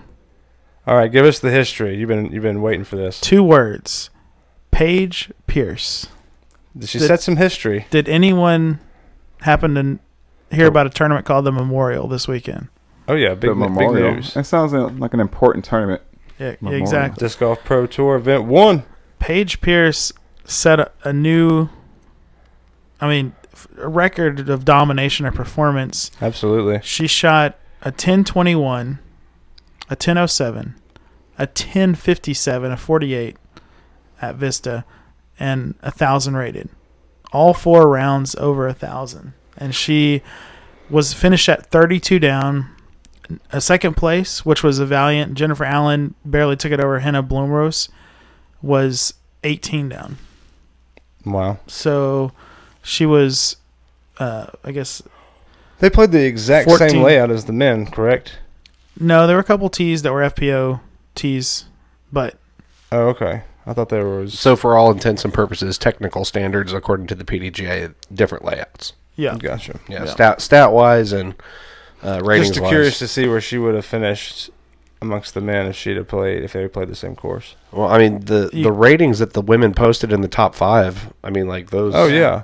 Well, her goal has always been she wants to be the first 1,000 rated female, Yeah. Well, and so I mean, she seems like she's I trying don't know to if get we've there had this year. 4 rounds over 1,000 rated.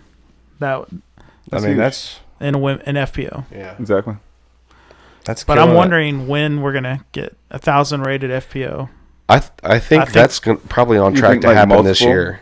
Yeah. What happened? You know, Multiple it was females shooting over 1,000 rated rounds. Oh yeah. Yeah. What was crazy to see, like a lot of the top of the field this week or this past weekend were from overseas, Finland and Sweden. I Yeah, there believe. were 4 different women who shot over 1,000 rated round at one point. Watch Just- out. Watch yeah. out. Making records. Jennifer Yeah. Allen, She's solid. Evelina Salonen, Katrina Allen. Yep. Yep. So that's 4 different females There you go. FPO players shot over Uh-huh. 1,000 rated. So that's the level of competition basically is heating up. And then, the scores that the men were putting down was also crazy. Like, Yeah.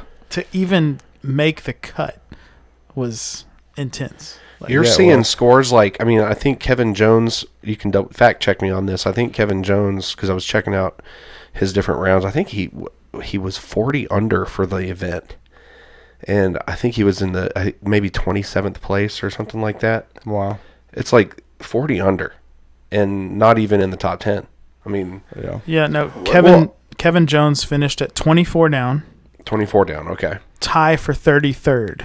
Tie for 32, Yeah. 33rd. a Okay, good thing so you I was fact-checked that. inflating those numbers a little bit, but thanks, Well- Dr. Details. You've heard a lot of talk, and I know that this is coming from different sources that we all know, but they seem to have outgrown Fountain Hills. It's just not what they're.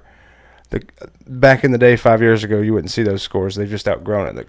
It's just Well, for me, too it's- small of a course For me, now. it's that they get a lot of practice before. Guys are Yeah. going up there weeks before. They're Yeah. playing it a month before just to get familiar with it. Sure. If they had restrictions on it, I know some courses you can't play. But There's at least 1 or 2 courses out there on the tour that you can't play before.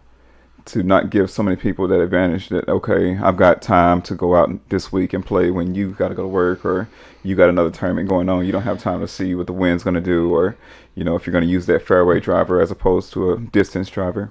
Yeah, There's kind of like some MPO and courses that aren't FPO even- for the Music City Open. I mean, we'll have the course open for play a few times before the tournament, but it's not a course that the locals can go be mastering, you know what I mean? And it Or seems like anybody. the field would be a little more level Yeah. with those restrictions. Yeah.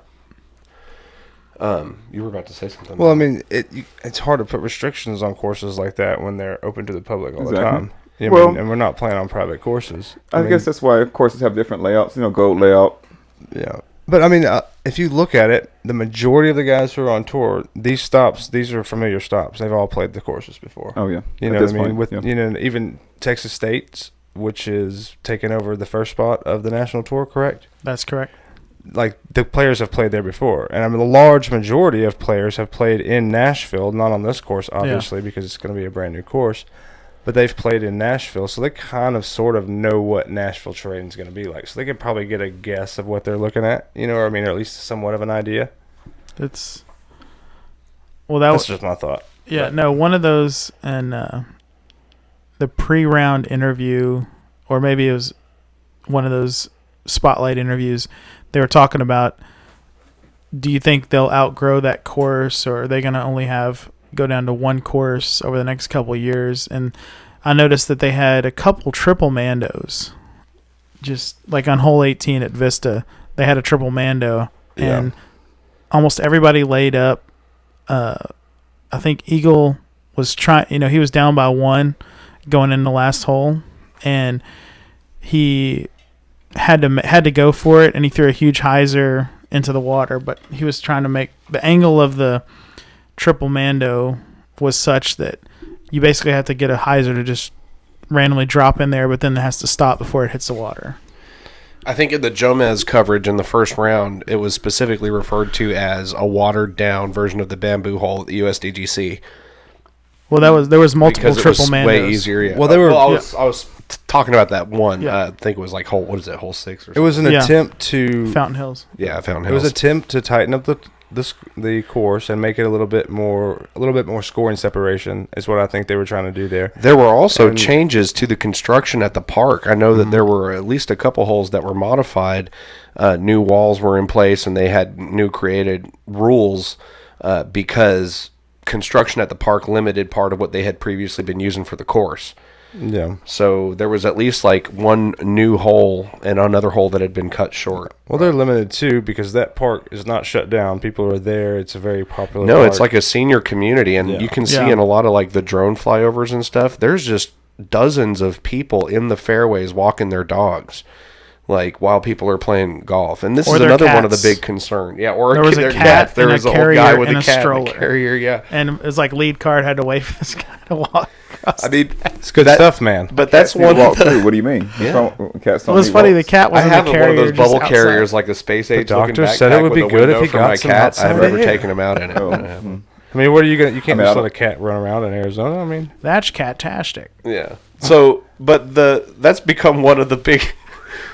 That's become one of the big areas of conversation in regards to the Memorial in Fountain Hills. Is not only is it too easy for these pros, but like the safety concerns of the course because there's so many pedestrians. People, the people have been hit. People continue to get hit.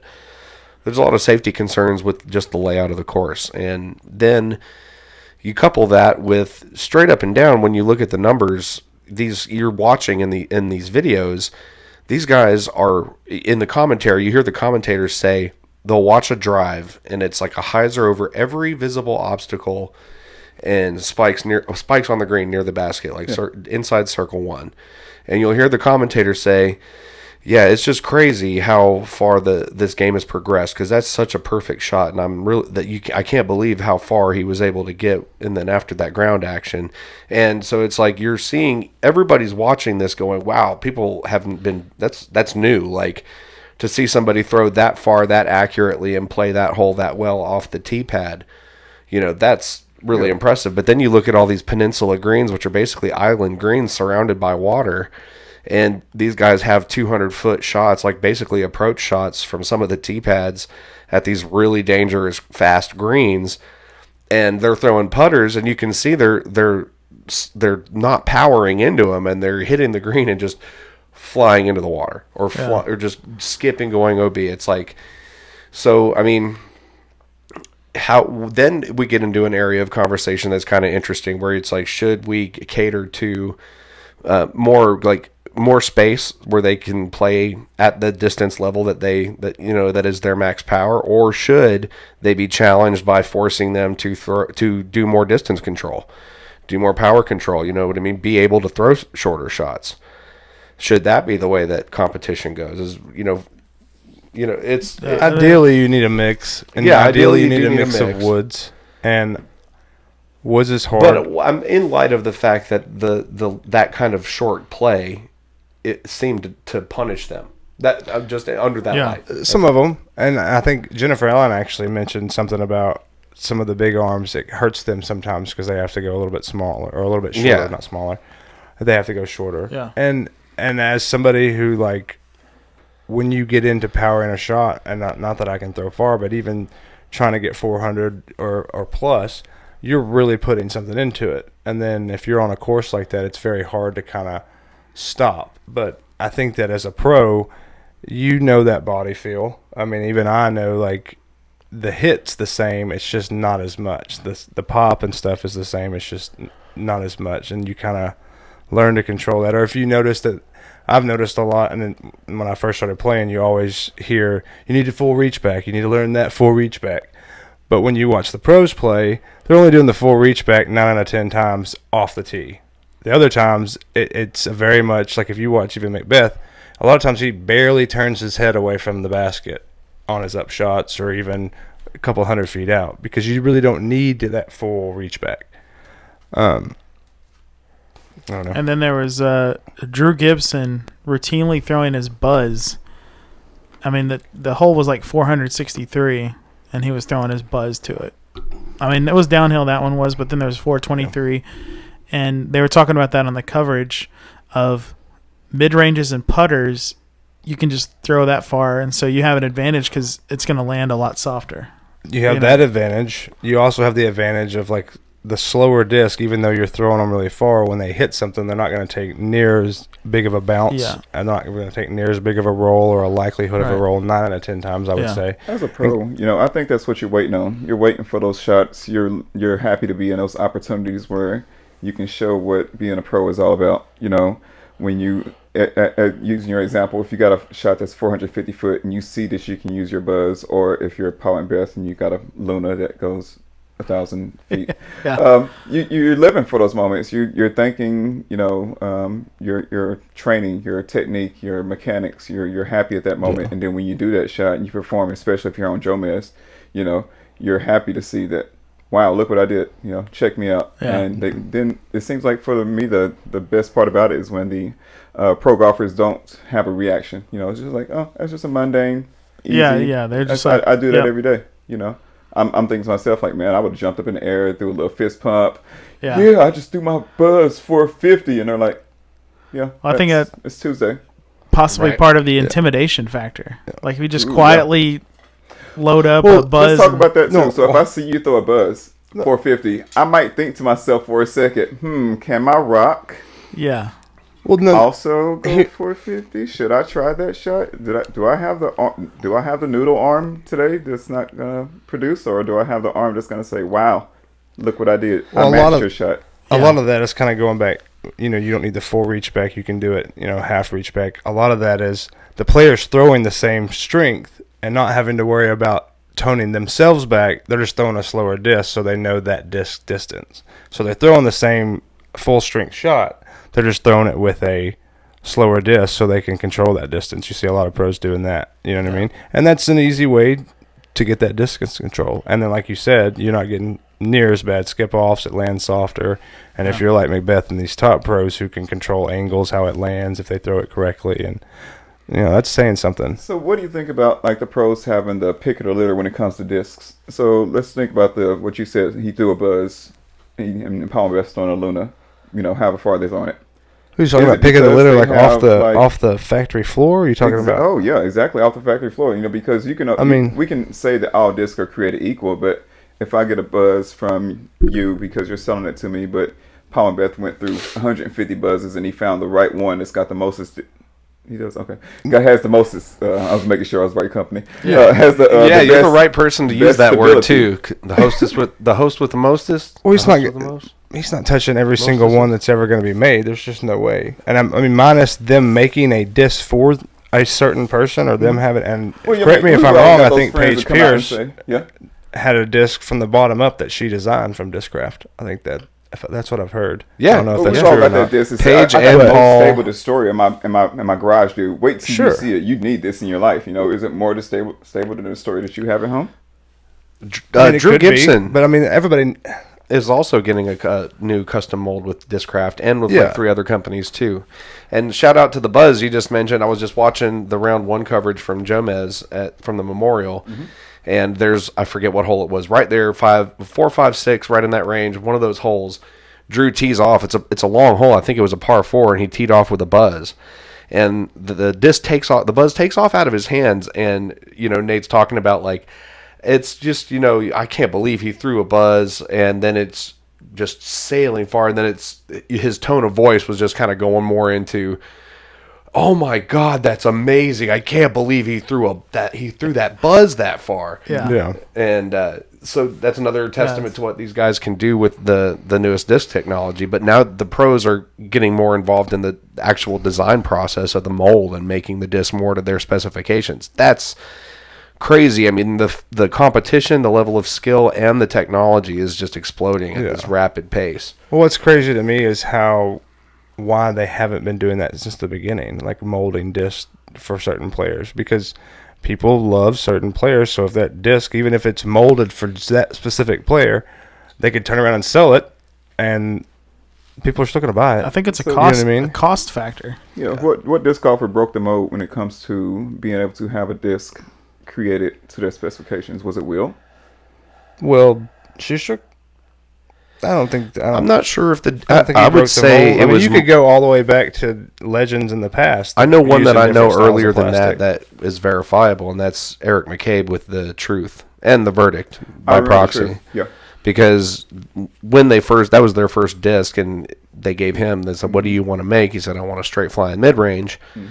They made the first prototypes of them, and they were too stable, so they ended up getting retooled as the Verdict. But there was that run that was a Truth tooled Verdict from like Am World Championship. They had a run of them. Am Worlds, that was one. They had like Blue Moonshine ones or something. Gotcha. So I know that was like 2012, 2013, and then Prodigy came along right along there, I think a little bit after that. And I don't know if disc design, like specification and input and stuff like that, was part of that deal when Prodigy first exploded and everybody signed with them. I know it was, more compensation, like salary or stock options, whatever it was. What about the KC Pro rocks and But that's the other thing. I don't know how involved Ken was with all the KC Pros. Or I'm sure that they probably had some input. You know what I mean? But like now, conversationally at least, yeah, conversationally. But now you're seeing like Paige Pierce from the bottom up. You know what I mean? Yeah. Can we Like the get actual Ken on the design show? and everything. I'd love to. I mean, use your talk to Brody, or we can try. whatever you want to do. I've had good conversations with Ken and Barry. David Tang could also help us out there. okay. Hey, Hey, you I would make love it to have happen. Kenny on, worth dude. a try. You I'll make it holler at happen. him. I'll give him a little shout and see. Shout it out. And I also saw Drew throwing the Legacy Renegade. It's like a stable putter that on a bunch of shots, and I just don't know too much about Legacy discs, so because I think was that one of the ones that he did design, like Drew Gibson? Did he? He is designing one with Legacy. I don't know that it's out yet or finished, but Okay. he's designing a mold for one. But he's also, with each of these companies that he's designing a mold with, he's also getting a signature release of an existing mold with that company. So he's getting basically 2 discs per company out of his, mixed sponsorship through Infinite. Yeah. So, we talked to Drew a little bit about that when we had him on the show. That to me is low key kind of, I don't hear a whole lot of people like really getting into how significant it is, but that's low key one of the biggest like changes in terms of infrastructure for growth that's happened recently is now you've got a precedent where a company is competing with other major manufacturers in terms of sponsorship for pro players, but they're allowing them to throw a mixed bag. And we've talked a little bit with several people about eliminating all the barriers between companies that we normally operate with, where in terms of a lot of companies will prohibit the sponsorship from another company if they're at a certain level of sponsorship with the event already. It's like those are bargaining chips that a lot of people bring to the table. It's like, I want to limit the ability of other companies to sponsor this and compete for attention with me. Yeah. And things like that, where you have a big company that is lucrative and successful as a business, is now sponsoring top level players and allowing them to throw all kinds of companies as well as their own, because they are manufacturing discs now. So that's unprecedented. I mean, like, that's hopefully going to become, like one of those things that changes the way companies approach sponsorship at that level. Because you saw a lot of that change with Dynamic Discs in their downsizing of their top level team in order to be able to put more resources into a smaller core group. I think you'll see a lot more of that, actually. I think that's what we're going to go for it. You know what I mean? Putting those big names out there a little bit more. You know what I mean? And capitalizing on, their success. I mean, the names of people out there the fans love, those are the ones selling the disc. Yeah. You know what I mean? And so those players have really got to work now to build that brand, not only on the course, but off as well. I think also if the company is newer company, they may have more sponsored players. Like, we were just thinking about local, like Flight Co. and Nashville Disc Golf Store. I mean, well, Nashville Disc Golf Store did the same thing. They started out bigger, and then they sponsored a lot of people, and now they still sponsor quite a few. But they've toned it back, and they've upped the ante, I guess you will, if you'd say, you know what I mean, in a sense. Yeah. To try to do a little bit more for the guys out there. So. What I hope will be the end result of this kind of a change in particular is that it kind of nurtures a landscape where there's more companies. Because when you see a company like Infinite allowing their team members to be throwing other companies' discs, well, companies only have so much cash flow to funnel into their sponsorships for those players. So that's why you see things like downsizing on a team in order to pump more money into their top representatives. So now, since we realize there's a ceiling on what the company can invest in the players are obviously, their value is going up at a pretty exponential rate, and that's a cultural trend that has affected the business, and I think that's a really positive thing. So now, where is the rest of the pie that's going to fill that pan? You know what I mean? Well, as of just recently, there's 90 approved by the PDGA manufacturers of disc golf equipment. So, I mean, you don't see that many of them in big circulation, but I think there's a big opportunity for these smaller companies that are just getting into making their own molds and stuff like that to really, if you can expand your visibility and get more eyes on your stuff, this is a prime time to be getting onto the scene, because you can, like right now, the kind of faded lines that exist in our minds or whatever, however you want to say it, in terms of like a sponsorship arrangement where you've got one disc manufacturer and the terms of your contract with that manufacturer prohibit you from throwing another company's discs or using another company's bag if they make discs as well. True. And then it breaks down. You can have a supplemental, like an apparel sponsor or a shoe sponsor or a coffee sponsor or a glasses. Yeah, anything. Yeah, you can have all these, but they're categorized, and you know what I mean? Like, you can't, like some companies, like, you can't have another glasses sponsor. You can't have another shoelace sponsor.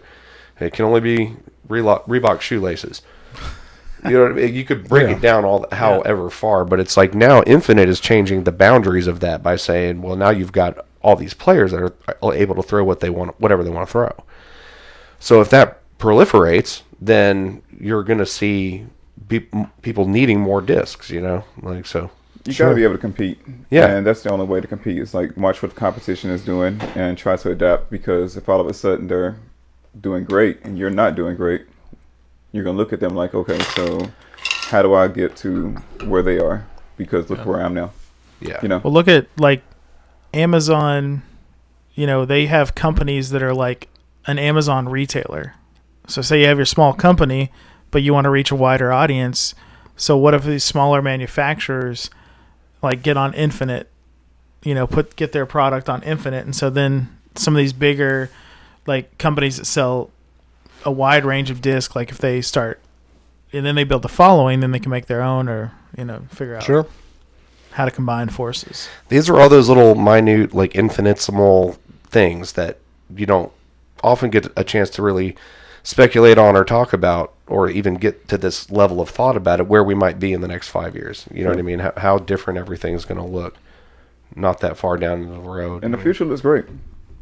Huh? Yeah, Yeah, the future looks absolutely. really good. Absolutely. No, these are good issues to discuss and good problems to have, like how many sponsors there are, and are there too many sponsored players? Are there not enough sponsored players? And you know, just because if you look at the Never be enough sponsored payout, players. yeah, and if you look at the payout from the Memorial was $62,600.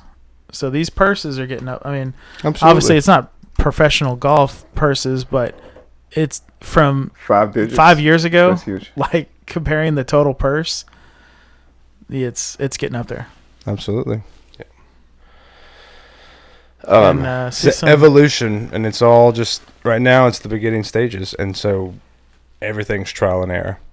yeah. And we'll line it all out. It'll all get ironed out where there'll be more of a set way of doing things. Not necessarily, you know, disc golf will always have multiple ways of doing things, but more of a set way once we kind of find our way there, until we find that, you know, get into the, you know, obviously I think everybody thinks that the TV coverage is the ultimate goal, and I think that's probably right. And, you know, that's where the bigger dollars would come from.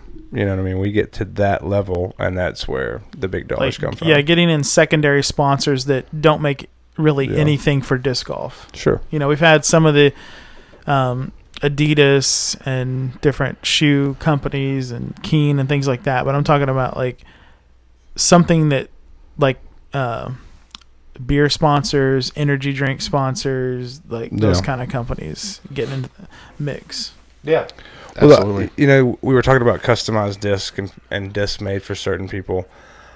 You know, I kind of wonder how far can the disc evolve? And you always wonder about all that things, because I mean, even when cell phones came out, I remember like looking at them like, how can this get any better? This is great, you know, at the time, and it always gets better, you know. And coming from a world before disc golf, or even paintball, like in those days, I'm like, this gun couldn't get it, you know, this marker couldn't get any lighter, it couldn't be any better. And then I look at stuff nowadays, and I haven't played in years, I'm like, jeez, it just kept getting smaller. And so I've always, you know, kind of wonder where the evolution of the disc goes. Does the plastic itself evolve? Is there enough science that we can do, or research we can do on the plastic that we're using, the types of plastic? Or is it, you know, is there more science we can do on aerodynamics or different things like that? You know, how far can the disc actually evolve? You know, and so I kind of wonder what those limits are. But I think customizing discs to certain people, and if they can somehow, and I like to see it, and if they could do it and keep track somehow, and maybe do some research on it to really see like what works for certain people and what those, you know, that person throws and how they throw. It would be interesting to see if we could evolve a disc from that standpoint, and maybe this is the beginning stages of that. I really think people are just going to evolve more than the disc. Yeah, I mean, we've seen that, obviously. Yeah, look I at mean, the level of that goes. athleticism. Absolutely. It's evolved around the disc for sure. And we weren't allowed to do that 10 years ago, the disc. With the disc, or not 10 years ago, but, you know, 15, 20 years ago. We couldn't do that with those discs. Yeah. No. Well, I mean, you talk about it, it sounds kind of like cheesy or proverbial or whatever, but it's true. I mean, it's the limit of the imagination. So whoever comes up with an idea, and, you know, that kind of floods the pond or whatever. But if kind of what you touched on, like if a company that's already making their own molds and stuff like that were to say, we want to make a disc for this specific kind of player, like, you know how Latitude 64 has their easy to use lineup, many companies do, Dynamic Disc does as well. If you're making discs for, say, an intermediate to advanced player to be able to get a certain kind of shot, so you're talking about a roughly estimated range of arm speed, well, why don't you find a pool of, from different areas, get 5 people together and measure their throws and get their input on, and put them in a room or in a conversation with somebody that understands the specifications of a mold and what the changes in shape and diameter and all this stuff does to affect the flight of a disc after it's produced. If you could put those people in a room together, so it's like people could just describe, like, this is what I would love out of a disc. Like if they said, we're going to try and make a disc that does this for you as a specific kind of range of player. Like a tuxedo? Like getting fitted for a tux? You're going to get a disc kind of for your arm? Yeah. You get fitted for like a golf club. You get like a think tank car. Go in the bay, they change the head, they change the shaft angle and everything. So sure. But that could be a really unique way for a company to approach making new products. You're giving away free ideas right now.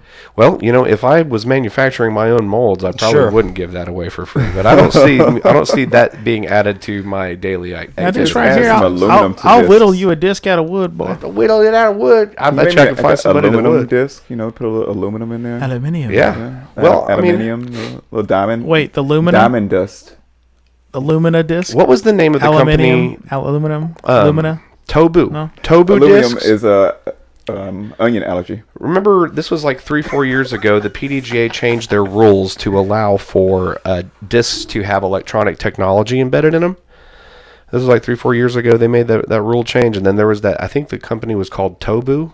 Yeah. And they had like a GPS transmitter or a laser light or something. There was some kind of technology, some kind of chip that was inside the plastic, in the molded, like into the plastic. And that seemed like it could, that would almost be the obvious future of disc technology, would be putting electronics in them. And it just didn't take off. I mean, obviously, it's going to be hard to talk disc golfers into something like that. Like, how is that going to affect this? And, cost. And just to talk them into giving it a fair shake and trying it out and seeing what it flies like for them. Just to get them to that point would be hard. Some things like that could be just ahead of their time. Yeah. They could maybe re-release in like 2 or 3 years and come back and be hot before. It was like, I just wasn't ready for it back then. It's kind of like discs. Sometimes discs are too stable for you. Yeah. You got to put it in a closet, let it marinate, and you come back and use it. Like, man, I should have been using this a long time ago. Like, no, you weren't ready for it. Yeah. I want to see what disc you got marinating, Marcus. Well, if you look in the background over here, we got a 2002 Rock. Okay, yeah. All right. You a rock guy, huh? I am not a Buzz guy. I am definitely a rock guy. Anyway. But, yeah, it'll be interesting to see, because, I mean, I think at some point it's not unrealistic to think that there will be some kind of streamlined, really high-functional app that you can have one device that does a range of different things inside the plastic of a disc, and it's all connected to an app that, you can have user profiles and track stats and all that kind of stuff. The disc is going to tell you how far it went. You think like Nike Plus. Man. Think like Nike Plus, how they had, you could get the pedometer, you could get the shoes, you could get all the different stuff that would give you additional functionality in the app. And if you could have a device that was capable of doing all sorts of things and then allow you to, say, update it wirelessly, I mean, obviously that's out there quite a ways, but I don't think that's too far off to say we'll see it in our time. Yeah. Where you'll be able to get, like, each disc will have its own profile within your profile, where it's like, this is how many times you've thrown it, this is the distance it's gotten, this is, you know what I mean? Like, it could... Sure. The end of what you could do with that is... You just took disc golf to the Jetsons, man. Where did you go? I don't know, dude. I'm just saying. He blacked out for a second. Well, it's like, you see on TV when they say happened? In the future, like Back to the Future 2015 or whatever it was, it was supposed to be like flying cars and all that stuff. And so it's like, it's us. This is my Back to the Future moment. Like, what are we going to see what about clothing? Because the disc golf, like Calvin Heimberg, in the coverage, he had a dry fit shirt. But it really, I don't know, on camera it looked like a T-shirt. It didn't look like dry fit material. And are we going to see more like only polos or only performance fabric, like collar versus no collar? Pants versus shorts, things like that. I mean, I think that the PDGA, I personally, this is my take on it, I think you should have a collar. If it's an A tier or better, even B tier. I think that's tough for an A tier. To me, I think if you're golfing a C tier, okay. B tier and above, you should have a collared shirt. You know what I mean? Shorts are fine, Maybe you go pants for like majors and national tours, the ones that are like super covered, the big media on YouTube and everything like that. Maybe you go pants there. But it's hard to say because sometimes it's super hot. Yeah. And even like the top guys are like, I want to wear shorts because it's super hot. That's one of those things. What about just like collar at majors and NTs? Like collars and majors at NT, I think you have to anyway. I mean, the dry fit rule. You can have a dry fit. But I don't think the disc golf, I think the Memorial Disc Golf Pro Tour is just an A tier. I don't think it's a... Yeah, it is an A tier, but I'm saying like you can still have a dry fit at an NT event. Well, that's collarless as long if it's performance material, it can be no collar. That's that's the PDGA's call. I personally think it should just be a collar shirt, but I'm not the governing body. So, person who I won't name showed up a couple years back at MCO as an A tier, wearing a shirt from a few years previous to that from the NCO, one of those cotton T-shirts. Yeah, had a big rip across the belly. Like a significant portion of his belly was exposed to the open air. Yeah, and I'm in the parking lot, and I was like, "Dude, really?" So don't be that guy. Well, I love that guy. If that guy's watching, I love you, that guy. But you know what I'm saying. For our purposes of the conversation, being professional isn't too much to ask. Yeah, I mean, especially if you paid your money, you see all these other people pay their money. You show up on time. You're trying to do something. You're trying to represent. Yeah. And you're trying to for some people trying to win money. For some people you're trying to win prizes. For some people you're just having a good time. Yeah. And for those people who are spending their money and you're on the course with them and you guys know the effort, the time that you've put into that tournament, then please just put a T-shirt on that represents the disc golf in a great manner that's going to grow the sport. Yeah. It's one of those things that takes everybody to participate in that kind of an effort or a campaign, if you will. But real quick, because we kind of got off from it, but I did want to finish talking about how my weekend progressed after I got drilled in the shin with a disc. So woke up the next day, went and worked at Mill Ridge. I think I got about that far. So we had managed to drop the wood chipper off over by hole 1. And shout out to Jamie and Ruthie Miller for always being out helping at everything we do. Jamie borrowed his dad's truck to come help us pull the wood chipper. And so the whole plan was get the crew, the majority of the crew that we had assembled for the workday over at holes 5 and 6, clearing brush. And then Sean and Jamie were going to go pull the wood chipper with the truck and go clear some stuff that Sean had cut. Debris just getting mulched up out on the bigger open area of the course. And are you leaving us? I'm going to go use the restroom. So you're going to Tinkletown? So... they went out there, and part of my mind said, when am I going to get the phone call that says they're stuck? And it's a common theme in working on a disc golf course. So many times we get, and so many crazy stories about what's ended up pulling what out of what. But so we left after like getting the wood chipper hooked up, and then we drove away, and we got almost back over to hole 5, and the phone rang, and I'm thinking, oh great, they're already stuck, but I had forgotten to give them the key. So then we had to go back and do that, and then go back over to hole 5. But I didn't hear from them, and at one point after, it was probably 2 o'clock, 1:30, 2 o'clock, I realized I hadn't heard anything from them. I was like, I hope they're all right. And then Sean showed up, and I was like, how'd it go? He was like, it went great until the very end. And I was like, what happened? And he says, well... He took 2 or 3 runs at it, and he got almost all the way to the top and just couldn't get over the lip. And it was like, no way. So he said, we got the truck out of there, but we couldn't. We'll have to go back for the wood chipper. Now, this had been hooked up with an arrangement through a friend where it was a special deal, but we needed to get it back as close to 24 hours as possible. And so I'm immediately the wind is completely gone out of my sails. I have no idea what I'm going to do about this wood chipper. I'm making posts on Facebook trying to get somebody to bring their 4-wheel drive vehicle out to Mill Ridge and pull this thing. And just for 10 minutes, just pull it up to the top of this hill, and then we're good. And was not having any luck with that.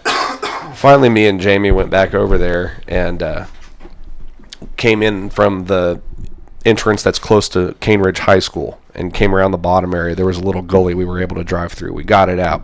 It was all good. It was sprayed with mud. So after we left, we had to go, shout out to Jamie for pulling it all over town, But he pulled it through a car wash and filled it up with gas, and so we washed it and took it back to Home Depot, and everything was good. Nice. But the work day, we had a bunch of people came out to help. I want to acknowledge them.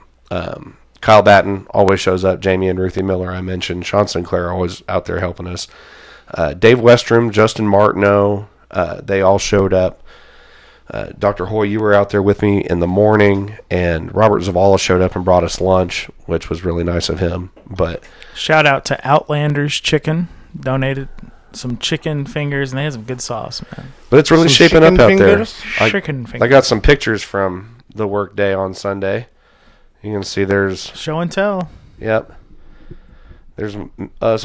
There's me seeing Bigfoot. That's the expression I've got on my face. But there's Dave and Jamie and Ruthie and Will Sean learned how to Sinclair. put stuff up on the For the screen. listeners, what I'm hole is that? learning now. That is hole 5. That is the Nice. fairway on hole 5. Right there, we are right going towards the last quarter of the fairway, facing the green is what you see pictured there. I see a lot of woods in that photo. Yes, there's some trees. There's a lot of trees, and that particular hole right there. Once it's fully done, this is probably going to play differently. We're probably going to have to split hole 5 into 2 holes for the test event, at least for the first one. But in eventuality, if everything goes our way and we get all the appropriate approval and everything, hole 5 will be a 700-some foot par 5, all through the woods. All through the woods. What? It's going to be crazy. Whoa. But you can see here's a couple more images. That right there, I believe, is 13's green, Yep. and that reminds me of like there's a hole I think at Iron Hill that has like a crazy terraced rock kind of formation on it. But I believe that's 13's green out at Mill Ridge. Sean Sinclair sent me these pictures from where he was out working. There's another gap that's going to be right in front of a I think tee that's pad. hole 11 Hole 11 from here. the tee pad. Yeah, so this is going to be a gap that you're going to have to get through right off the tee pad. Obviously, we're going to clean up the top portion of that, give you a little bit more of a ceiling, get the ridiculous stuff out of there. But it's a really beautiful hole, goes up and down over this hill that you see, and there's a bunch of different lines of trees out there. And there's another view of hole 5's fairway. You can see just even more woods. So, Good stuff. yeah, very cool. Nice. Shout out to all those who came out and helped. Yeah. Appreciate it a lot. Yeah, big round of applause to those guys, because we wouldn't be able to get this stuff done. We're going to have one more work day on Saturday, the day before the bag tag. Again, we'll be out there from 10 in the morning to about 2 or 3, just cutting some walking paths to get through hole 5, to hole 6, and then back out to the field to go over to 7. Oh. That's the main stuff we've got left for before the test event. And then we just got to get the course ready, get it marked, get signage out there, get the baskets out there, and go play it. Awesome. Boom. So, yeah, we've got the Coming test along. event, first test event coming up, L tier, part of the Saturday Sanctioned Shuffle on March 14th. Saturday, March 14th. Be there. Awesome. And come help us work it out. We're going to try and be running some weekly events through there, too, probably at some point through the year. Just give them a chance to run a rotation of their event out there. Cool. Also want to real quick say we've got our test event for Tennessee School for the Blind coming up, and you can see that on the screen here. Well, fundraiser. event. Yeah, fundraiser. Yeah, not test event, fundraiser event. Jumping back and forth, trying to push buttons. But yeah, our fundraiser event for Tennessee School for the Blind coming up Saturday, March 21st at Two Rivers. So this is going to be a really fun event. We've got a bunch of sponsors lined up for it. This is going to be a $25 entry for all divisions, trophy only. There will be trophies for first through third place. Shout out to Shantae Da Silva Cox. I did end up asking her to go ahead and make those. Nice. Awesome. So she's going to be providing our trophies, and check out all of these sponsors we've got here. Whoa. Dynamic Discs, Derek Savory, shout out to Derek for hooking us up with our Win Your Card prize. He's given us an assortment of goodies to give away to people who win their goodies. card. Awesome. Also, as always, thank you to Sean Grote and Angela Burns at the Nashville Disc Golf Store. They're going to be donating some goodies. They actually already have. I think Katie picked them up Saturday or Friday. And so we're getting some prizes from them. Also, Full Flight Disc, always generously wanting to help with everything we do. Thank you to Chris Elvington and everybody at Full Flight, all of our friends that are on their team.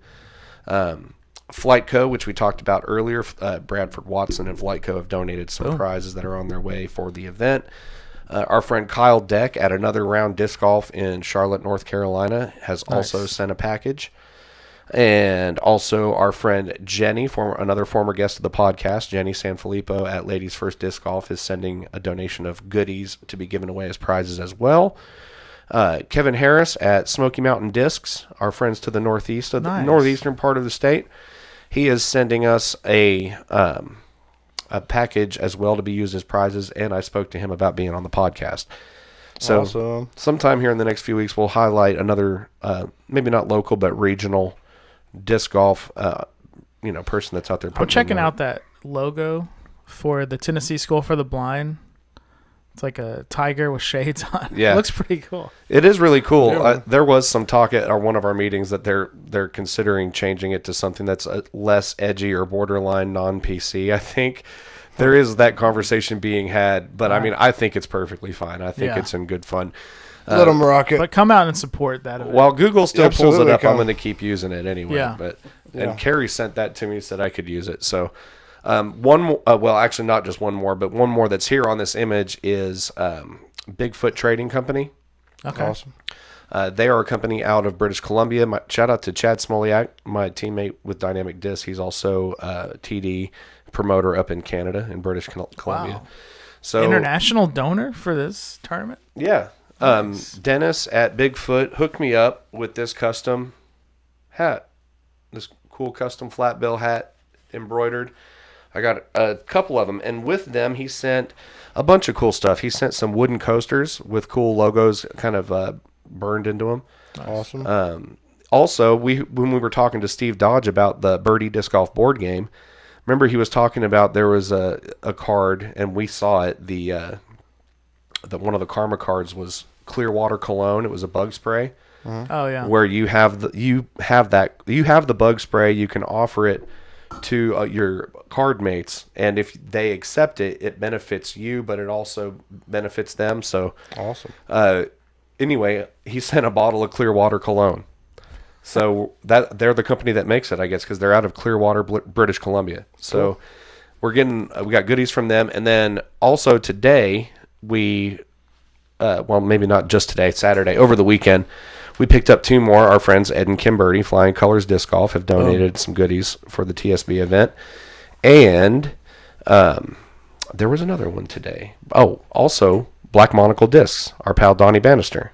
Awesome. Is putting together a box of goodies for us. So, guys, all this stuff I'm talking about is going to be up as prizes for a raffle and for CTP prizes and all that stuff. It's a $25 entry. All of the proceeds from this event are going straight to Tennessee School for the Blind to help fund their prom and their senior trip. And Carrie and the other teachers there at TSB are saying that they're going to be trying to bring some of the kids out to help us hand out prizes, pull tickets, do stuff like that. So the people from TSB will be joining us for this event. I think it's going to be a really awesome way to introduce everybody and get everybody talking to each other and in the same place. So please mark your calendars, make plans to come out and participate in that event and support it. Buy raffle tickets and all that good stuff. Yeah. It's going to be a lot of fun. And check out all the new changes at Two Rivers. All the ads and new baskets. Yep. Yeah. This is also good stuff. Serving a double purpose. We get to showcase a lot of that work that Zach and them have been doing out there. Yes, sir. Zach Evans, Killing the game. Donnie Bannister, a bunch of people. They were just out there redoing some tee pads this past Friday and Saturday, I think. I bet Kyle Copeland was out there. I'm sure that man's a he volunteer of the year. I did see Kyle Copeland mentioned in Zach's He's everywhere. post. Hey, that's our first Kyle Copeland shout out for this episode. Thanks for still tuning in, Kyle. Yeah, probably right at the end there. Yeah, we've been at this for just about 2 hours, guys. Pushing 2 hours, and we didn't even have a guest. Sweet. Honestly, it was kind of nice just hanging out with y'all. We always fill the time. Yeah. You never know what's gonna. You guys are cool. I love you all. I love you too, Oh, Marcus. thanks, bro. What did everybody else get into this weekend? Anything worth talking about? Anything you guys all have coming up? You want to? Yeah, medical update. Yeah, Kung Flu epidemic. COVID-19 coronavirus. It's not. I know there's a lot of hype about it, but it's really. There's been worse. It's gonna be okay, people. It's gonna be okay. I need my stocks to rebound. Actually, the flu is actually a lot bigger killer of patients. So there's still time to get your flu shot, or if you think you have the flu, get tested, and there's anti-flu medication. So that's your medical. There is your PSA for the evening, Music City. Your PSA for the evening, brought to you in part by Nashville Zachary Pediatric Hoy. Infectious Disease. Inside the Sapphire. Inside the Sapphire Lounge. Yep. The Sapphire There's no coronavirus Lounge, inside the Sapphire Lounge. Sapphire Lounge Recording Guarantee that. Studios. Copywritten. I don't know if you were in the room. When we got decided antibiotic. That's the name of the podcast studio now. Is the Sapphire Lounge. I approve. Were you in the room when we discussed that? I don't think you were. I don't think I was. We need to decorate the room with like satin curtains and pillows. Any Stepping the game up. redistribution Has to be of this super podcast luxurious. I didn't know is the game strictly could be forbidden stepped by up in the here, but Sapphire obviously Lounge I've been missing out on the set. Network. We got to keep some Frank Without Sinatra playing written real low in the consent. background. Welcome I to like the Sapphire Jay's Lounge. giving the disclaimer. Yeah.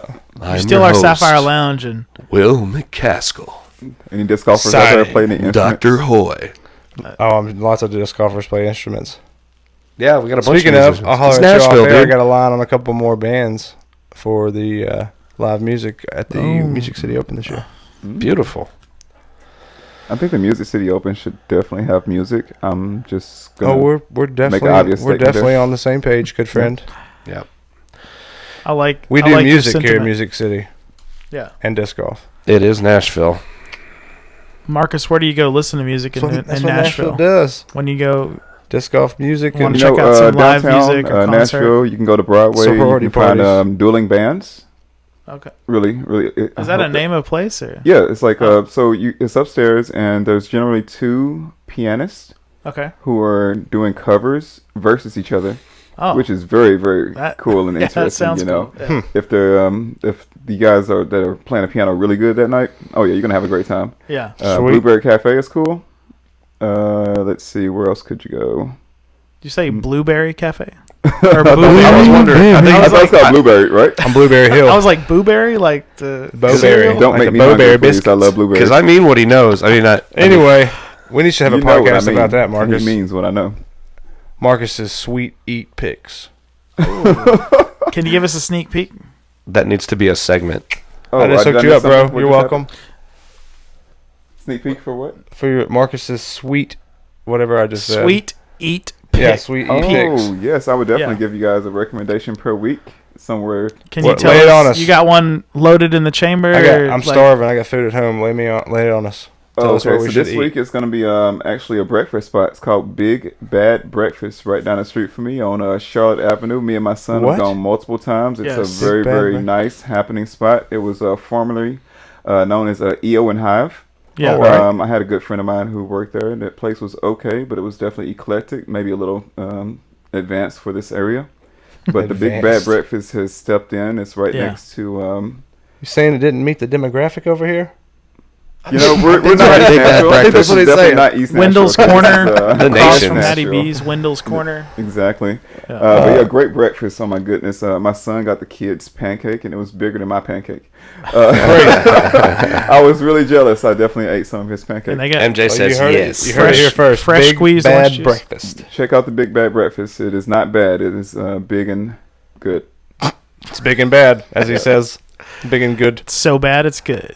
That's right. One more thing I want to Zesty. touch on real quick before we wrap it up. Quit touching things over I'm there. going to touch it all over. Shout out to K-Man, James Kuykendall, because another thing that was accomplished this week, the second of two new practice baskets that were installed at local courses as a result of the fundraiser calendars that you guys all got at E1. $10 of that entry was going to fund those calendars. That money was raised to get these two new practice baskets. So there's a new one at Cedar Hill, up near the roundabout by 17's. There's the pavilion over by 17's T-pad. Yep. So there's a new practice basket in the trees down there at the bottom of that roundabout. And there's also a new one at Cane Ridge in the little island over by the pavilion as well. Awesome. So Cedar Hill? Really? Cedar Hill, Cane Ridge. Not a fan of the practice basket that is currently at Cedar Hill, so I think this is amazing. Yeah. The one they have that currently was constructed by Was it what kind of what do you call it? I think it's- Rebar. I want to. Rebar. Yeah, it's rebar basket. A rebar basket. Yeah. You put on that basket for 10 minutes, your disc is automatically broken in for the rest of the year. So you could see out at White House, Jody, these practice baskets, these are red, white, and blue veterans. Jody just That's got sweet. him an ace on the one we just put in out at White House. Nice. What a guy. Yeah, dude. And he said that they catch really good.